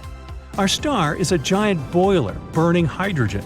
It's continually heating up, and every billion years, the sun gets 10% brighter and creates more heat. It'll heat the Earth more, and eventually, the oceans and seas of our planet will begin to evaporate. Thick clouds will completely cover the sky, turning Earth into a giant greenhouse. Our home will look like Venus. Looks like humanity will no longer be able to live on Earth. What will we do then? Well, we'll load all the humans and animals into spaceships and move to Mars. At that point, the sun will have warmed it up nicely. Water and carbon dioxide deep in the planet's interior will begin to evaporate and create an atmosphere there. This will cause a greenhouse effect and warm up the planet enough for you to wear shorts there. And then we'll watch the Earth become a lifeless rock with acid clouds like Venus from the surface of Mars. Yep, but in about 7 billion years, the sun will start to expand even more and become a red giant. In this phase, it'll become 256 times wider than it is now. So it will completely swallow Mercury and Venus, and the edge of the star will lie just in the orbit of Earth. So our planet will just drown in the hot plasma on the sun's surface? Maybe. But when a star burns so much fuel, it loses weight, and so the sun's gravitational field will weaken as well. So it won't keep the planets of the solar system as close to itself anymore. Perhaps our planet's orbit will become wider, and then Earth will become the first planet near the sun. Some scientists believe that at this time, Saturn's moon Titan may gain conditions suitable to become a new home for humanity. Then the sun will begin to shed its upper layers. It'll lose mass and gravity dramatically. This will plunge the solar system into chaos. Some planets will collide with each other. Others may just fly away into the far dark space. It would be a game of cosmic billiards. Exactly. And the final stage of the sun's life is a white dwarf. Then our star will become the size of Earth. The planets that survive won't get enough heat from the white dwarf, and its light will gradually fade over billions and trillions of years. Another challenge that awaits Earth in the distant future has a galactic scale. The collision of the Milky Way and Andromeda. Bingo! Right now, the Andromeda Galaxy is moving toward us at 60 miles per second. You could make a trip around the globe at that speed in just 6 minutes. Yeah, you can already see the stars and gas of Andromeda Galaxy in the night sky with an unaided eye at 2.5 million light-years from Earth. And in 4 billion years from now, the galaxies will begin the process of merging. No one could be 100% sure about what will happen to the Earth. It could be total chaos when the stars and nebulae of both galaxies collide. Then supernova explosions would go off everywhere. Like fireworks. But this is extremely unlikely to happen. The concentration of stars and space objects in galaxies is very low. The distances between them are gigantic. It's like if you took a handful of sand and scattered it all over the planet. The most likely scenario is that by the time the two galaxies do collide, there will be no liquid water on the hot surface of Earth. That would mean the end to all terrestrial life. Scientists believe it can happen in about 3.75 billion years. Have you ever wondered how the world will go down in flames? Will it be due to zombies, extraterrestrial civilizations, or AI taking over? Nah, turns out it might actually be mosquitoes and scientists causing the chaos. It's funny how things created by nature aren't as threatening as the stuff that doesn't exist naturally. And you know what's on that list? Editing the DNA genome. Experiments with the genetic structure of living organisms can produce completely new species, and no one knows how nature will react to them. Let's look at an example of gene drive. So it all started with malaria mosquitoes. To somehow stop the growth of their population and prevent the spread of malaria, scientists created a gene that magically made mosquitoes only have male offspring. Several insects with this gene transmitted it to others during the mating season, and thus spread infertility. Scientists were able to stop malaria and destroy almost the entire mosquito population. But imagine if something went wrong in the mosquito genome and their population began to increase exponentially. Malaria could spread across all continents and create huge problems for all of us. Now, let's move from the little mosquito problem to a planetary disaster that can be caused by the desire for knowledge, which is deeply embedded in our nature. British cosmologist Martin Rees once said that we lived in the 1st century when human beings could determine the planet's future. It seems that it's so easy not to destroy yourself, but our nature is quite complicated. In pursuit of solving the mysteries of the universe, we have built a giant machine that, according to some people, may destroy our planet. And this device is the Large Hadron Collider. The main task of this giant machine is to accelerate particles and make them collide with one another. Scientists expect that the collider will help better understand the structure of our universe. In simple words, this is a miniature simulator of the universe. Using it may also shed light on the mystery of dark matter. During operation, the machine compresses atoms and makes them crash into one another at great speed. Perhaps this is how our universe appeared.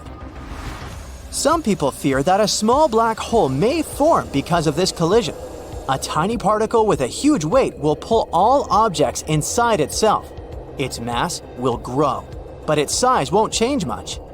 As a result, it will compress the entire Earth and turn it into a ball measuring a little more than 300 feet across. At the same time, our planet will still have the same weight. A powerful gravitational pull on such a small area of matter can form a black hole that might later swallow up our entire solar system. There are also theories that the Hadron Collider could open a portal to a parallel universe with creepy monsters that would enter our world. But of course, such theories have little to do with science. Scientists have already launched the collider several times, and as you can see, nothing terrible has happened. But there is a small nuance. With each launch, scientists increase the speed of particles. Who knows what will happen when they accelerate them too much? According to Martin Rees, the probability that Earth will become a black hole is very, very small. Particles with a much larger energy charge fly in space faster than in the Hadron Collider, and nothing catastrophic happens. Okay, now let's go back to our genomic games to see what else can happen if we continue experimenting with nature. The main problem might be an imbalance in ecosystems.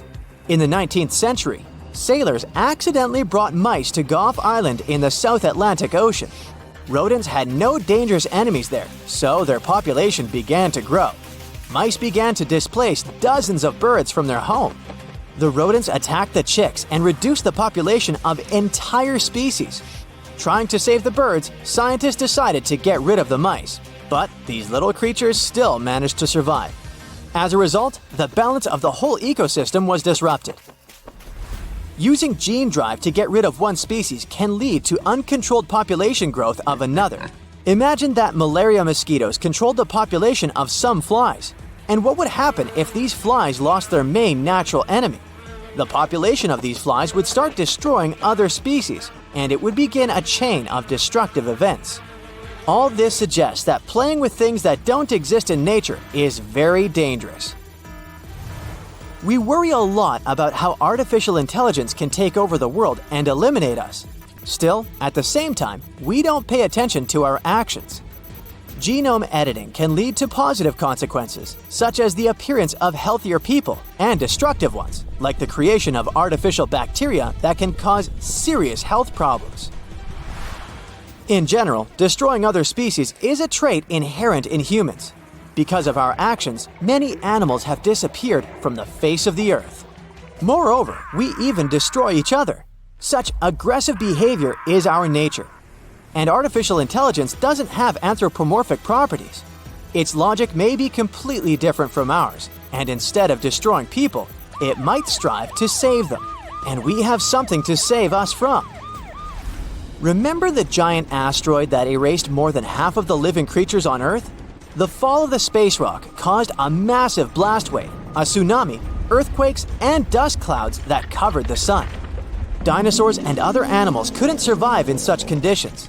But what if something similar happens these days? Fortunately, we're better prepared than dinosaurs. Firstly, we have the technology to track giant meteorites and calculate their trajectory. And artificial intelligence can also help us with this. Secondly, we can destroy an asteroid before it reaches us. Several powerful rockets will quickly deal with any space rock and turn it into cosmic dust. Moreover, we will know in advance about its approach. But suppose that a huge stone the size of dozens of Everests will fly towards us. In that case, humanity should hurry with Mars colonization. But don't worry. Observing the sky shows that large asteroids capable of causing severe damage to our planet are moving in a different direction. The most giant known asteroid that could collide with Earth might do so in 2088. The probability that it will fall on our planet is 1 in 50,000, so you shouldn't have to worry about threats from outer space. What lies in the bowels of our planet is much more dangerous. Millions of tons of magma and hot gases can burst to the surface through destructive volcanic eruptions. More than 70,000 years ago, a large-scale eruption threw a tremendous amount of ash into the air, which then floated in the atmosphere in the form of a giant gray cloud for a long time. As a result, Earth's surface cooled down by several degrees, which led to one of the most massive extinctions in the history of our planet. Some eruptions happen not only inside volcanoes. There's such a thing as flood basalt. A colossal magma bubble accumulates under a vast area and begins to seep through faults in different parts. Magma slowly goes out there for many years and destroys all living things around. And the worst thing about this situation is that we can't do anything about it. Humanity has learned to track meteorites in space, but we're still not good at predicting a volcano's behavior. Even if we find out that some giant rock will wake up in the next 6 months, there's nothing we can do about that. We won't be able to prevent an eruption.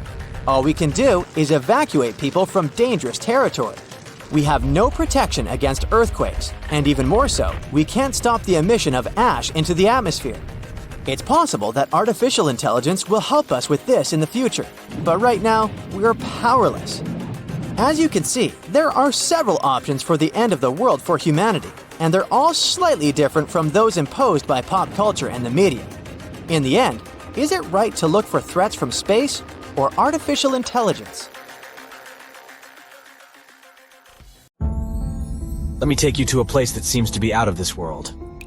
Life inside this cave has been isolated from the outside world for about 5.5 million years, and it does show. See for yourself. Due to such a long isolation, the conditions inside the Mobile Cave are like nowhere else on our planet. A unique ecosystem is flourishing there, even though there is a severe lack of sunlight inside the cave, and the air is toxic. The cave, located a few miles west of the Black Sea in Romania, was first discovered in 1986. Nowadays, you can only visit it if you have special permission. Plus, the central caverns are guarded naturally by narrow limestone tunnels and vertical shafts. So, if you're no stranger to claustrophobia, you'd probably better not enter this place. In the depth of the cave, The air has twice less oxygen than the air outside. Instead, it contains a lot of carbon dioxide and hydrogen sulfide. So not the freshest air you can breathe. It's also pitch black inside the cavern. But despite, or should I say, thanks to, this cocktail of extremely harsh conditions, the site is a true goldmine for biologists. Shockingly, life seems to be booming here. In a 1996 study, scientists identified 48 species, and 33 of them were unique to the cave. Most of the creatures inhabiting the cave are tiny, with long limbs and antennae that help them navigate in the dark. They have no vision and lack pigment, and it makes sense. Why would you need to be able to see if you live in total darkness? And why would you need to be pretty and colorful with no one to see you? Now, I'm going to take you to another cave. It's no less amazing, but looks very different. This is the Giant Crystal Cave, aka the Cave of the Crystals, in Mexico. These ginormous crystals were found in 2000 by a mining company after the water was pumped out of the cave. 2 miners then saw the crystals after entering the drying cave on foot. These awe-inspiring crystals are actually massive gypsum pillars hidden 984 feet underground. They're anchored to the walls and the floor of the scorching hot cave. Scientists estimate that the crystals could have been already growing for 500,000 years. That's why many of them are so long and wide that you can walk across them. Unfortunately, visiting this wonder of nature is impossible at the moment. But maybe it's for the better, since the Giant Crystal Cave is a dangerous place that can easily turn into a trap. For tens of thousands of years, it was filled with groundwater, which was originally pushed upward into the opening by a magma chamber located in the depths of our planet. The magma under the cave kept the water hot, but eventually the temperature of the water dipped below 136 degrees Fahrenheit. As a result, the water started to fill with calcium and sulfate, whose particles began to recombine into gypsum. And then, white-tinted crystals took over the cave. And since they stayed underwater, they were able to keep growing. You don't have to fly to space to take a closer look at a black hole. Scientists have found something very similar to black holes in the southern Atlantic Ocean. A black hole has such an enormous gravitational pull that once something gets pulled inside, it doesn't have any chance to escape. Even light can't get out of a black hole. But ocean black holes seem to be almost as powerful as their space relatives. But instead of catching the light, they do the same with water. Ocean eddies are massive whirlpools that spin against the main current. They usually swirl billions of tons of water, and most of them are larger than a city. These whirlpools are so powerful that nothing trapped by them can escape. But the scariest thing is that you might not even notice heading into one of them. These things are so huge that you won't spot their boundaries until it's too late. When scientists started exploring ocean vortices with the help of satellites, they discovered the borders of several eddies. After that, they managed to prove that, mathematically, these whirlpools are the same as mysterious black holes in space. Massive eddies are surrounded by super-tight barriers where fluid moves in closed loops. Even water can't get out from the inside of these loops. That's why tight ocean vortices play the role of enormous containers. Water inside them can be totally different from the ocean surrounding an eddy. And I'm not only talking about its temperature. The salt content inside and outside a whirlpool often differs as well. On the thin Curonian spit splitting the Baltic Sea from the Curonian Lagoon, there is one of the most bizarre places on Earth. Locals call this area the Dancing Forest because pine trees in this forest have shockingly unusual shapes. They twist in spirals and circles along the ground. There are some theories why it could be happening, of course. Some people claim that huge amounts of positive and negative energies once clashed in that spot. More down-to-earth individuals believe that the reason is geological. Sandy soil in the area is too unstable to hold trees growing upright. The most popular is the idea that strong winds blowing from the water influence the shape of the trees. In any case, experts haven't come to the final conclusion yet. Look at these underwater crop circles. For the first time, they were spotted in 1995, close to southern Japan's coast. Local divers called these 7-feet-wide structures mystery circles. The enigma had been plaguing many minds for almost 16 years until the culprit was finally caught. Imagine the researchers' surprise when it turned out to be a male pufferfish. The fish needs a bit more than a week to build one circle. And the aesthetics are obviously crucial. A male is swimming inside the circle, digging valleys in the sand with its fins. But that's not all. The fish also use shells and corals to decorate particular parts of their circles. This whole build-a-circle thing has a practical purpose as well. The way a male fish swims pushes the sand toward the center of the circle and creates a mound which later serves as a nest. The next mystery on our list is in the Caribbean. Just off the coast of Belize, there's a giant sinkhole. That's the Great Blue Hole. It's about 1,000 feet across and more than 400 feet deep. Once, a long time ago, this hole was a cave. But then rising waters filled it, making it collapse in on itself. The deeper you'll descend into the Great Hole's crystalline waters, the darker it will become. You'll see tons of stalactite-filled caves there, but entering them is extremely dangerous, unless you want to get hopelessly lost. Once you reach a depth of 50 feet, you'll notice that the water is shimmering. That's the invisible line dividing the sinkhole's salty top from the freshwater abyss. You might want to turn back right now. Who knows what you might come across in the murky depths. There was an old Amazonian legend that told about the river that was so hot that it boiled. And it was believed to be just a legend until Peruvian geoscientist Andres Russo questioned if the river could be real. All experts denied such a possibility. After all, hot rivers do exist, but only in the areas where there are volcanoes. As for the part of the country mentioned in the legend, there are no volcanoes in that region. But Andres Russo was too dedicated to give up. And in 2011, he finally located the river from the legends. The water in it was indeed steaming hot. Its temperature was 186 degrees Fahrenheit, not boiling, but pretty close to this point. But what shocked the researcher the most was the size of the river. One could think that the almost boiling water was the result of the activity of an underwater hot spring. But thermal pools are always small, while the river is 20 feet deep and flows for almost 4 miles. This is the only river of its kind on our planet.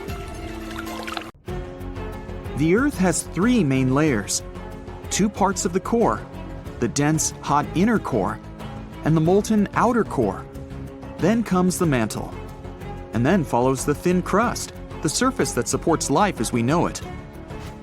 At least, that's what we thought, because now scientists found a new mysterious layer located deep within the solid inner core. Earth's inner core is approximately 2/3 the size of the Moon, and made of nickel and solid iron. It's burning hot. The temperature at the center of our planet is the same as at the surface of the Sun. The outer core can reach almost 10,000 degrees Fahrenheit.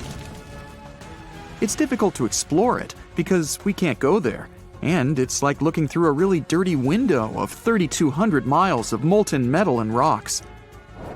But we can rely on laboratory experiments on heated pressurized rocks, signals from seismic waves, and computer models. When an earthquake hits, it sends out seismic shock waves. Those waves travel through layers at a different speed, depending on the direction they go and the material they move through. In the new study, a team of scientists set a data set of 100,000 deep earthquakes. Some of them went over 60 miles below the surface. When an earthquake happens on one side of our planet, scientists track its waves all along to the other side. Waves change when they come to the other side, so scientists try to understand the materials these waves have passed through. They found a new layer in the core of our planet thanks to earthquakes. Normally, shock waves travel along the equator, but down below, they digress and go into different directions, about 60 degrees to the side. When waves pass through the inner core going from north to south, they will travel more quickly than waves going through the core parallel to the equator. It's important to understand the core because it creates our magnetic field, which in turn protects the planet from things like solar winds that are charged particles coming from the sun. In the 1960s, we discovered the Earth pulsates every 26 seconds. It's like clockwork, a giant heartbeat. The ground is slightly shaking, but we mostly don't feel it. Researchers can still track it. Some of them think the continental shelf comes as a huge wave break under the oceans. For example, the highest part of the North American continent falls off into a deep abyssal plain. One theory says waves hit this spot, producing regular pulses. It's like having all kinds of drums. You hit them with your hands and accidentally slam that one spot that produces the right harmonic bang to rattle our entire planet. If this theory is true, we're lucky there are no more spots like this that can shake the Earth. Other scientists believe the pulsation happens because there's a volcano near the critical spot, the island of Sao Tome in the Bight of Boni. You're walking, running, and jumping, but when you stop, it always feels like you're standing still. In reality, you're moving even when you're perfectly still because our planet is always on the move. Depending on where you're at, you could be spinning through the universe at more than 1,000 miles per hour. If you're on the equator, you'll move the fastest. Let's say you have a basketball spinning on your finger. Check the ball's equator. A random point on it has farther to go in just one spin than any point near your finger. That means the point on the equator is moving more quickly. The Earth is a planet that recycles all the time. The ground we're walking on is recycled. Our planet's rock cycle turns rocks of one type into another. That's a cycle that goes on and on. The depths of our planet are filled with magma. As magma is going out onto the surface, it hardens into rock. Tectonic processes like volcanic activity, earthquakes, mountain building, and all of the other processes that shape the surface of our planet bring that rock to the Earth's surface. When the rock is on the surface, erosion shapes it and shaves its bits off. Those small particles then get deposited. All the pressure coming from above compacts the particles into sedimentary rocks, like, for example, sandstone. Sedimentary rocks can also end up deeper and deeper under the Earth's surface. Since there's a lot of heat and pressure, they get cooked into metamorphic rocks. They can go back to the surface once again, or even end up being re-eroded. Sometimes the crust plates are pushing one under another, and this way, rocks can transform into magma once again. We've explored only 5% of the ocean so far. The ocean itself, as well as life below the seafloor, is still a mystery. The sediments that are underlying our oceans are home to different microorganisms that exist even at depths of 1.5 miles beneath the seafloor. There are microbes hidden deep inside volcanic rocks below the seafloor off of the parts of the Pacific, hidden under 870 feet of sediment. The biosphere under the seafloor is growing extremely slowly compared to life on the surface. Cell division happens every 10 to 1,000 years. Something's different about the Earth's axis. Climate changes and melting glaciers, mostly in the regions like the Himalayas and Alaska, made the axis shift. Our planet has two kinds of poles. Are the south and north magnetic poles. They affect things such as drift and navigation. The axis that the Earth is spinning around is another kind of pole. It shifted a little bit over time, but we don't know exactly why. Researchers realize there are moving masses of water, pushing the Earth's axis eastward. Take a basin of water as an example. If you're moving it back and forth, sloshing makes the water move its weight all around. A similar thing is happening on a planetary level. No matter how large an earthquake is, no human could ever feel an earthquake on the opposite side of the Earth, although some people claim they did. In 2013, there was one near the Kuril Islands with a magnitude of 8.5. It went around 400 miles deep. It was so strong, people in Australia reported they could feel the ground shaking. The strongest earthquake happened in Chile in 1960 with a magnitude of 9.5. The rupture zone stretched from 311 miles to almost 620 miles along the country's coast. Earthquakes with a magnitude of 10 or higher can't happen. The magnitude depends on the length of the fault where it occurs. The longer the fault, the bigger the earthquake. A fault is a break in a part of the planet's crust. It has rocks on both sides, and they move past each other. We haven't found a fault long enough to generate earthquakes with a magnitude of 10 or more. If it happened, it would extend around most of our planet. An earthquake with a magnitude of 12 would require a fault larger than our planet. One side of our planet is getting colder than the other.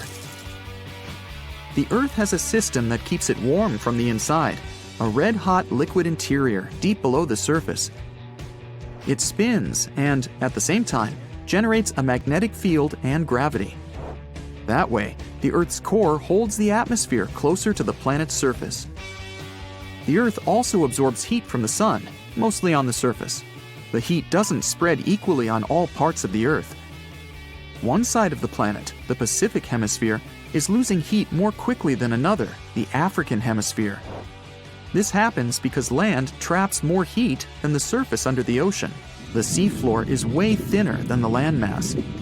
Also, the temperature caused by the heat coming from inside the Earth is getting lower because of huge amounts of cold water above it. Clouds are not just like some fluffy distant pieces of cotton. They weigh more than 1 million pounds and help regulate our planet's temperature. If you take all the water droplets in clouds and bring them to the surface, you could cover the planet with a liquid layer as thin as a human hair. It doesn't seem like a lot, but this water is crucially important for climate. We'd have warmer temperatures if it weren't for the clouds.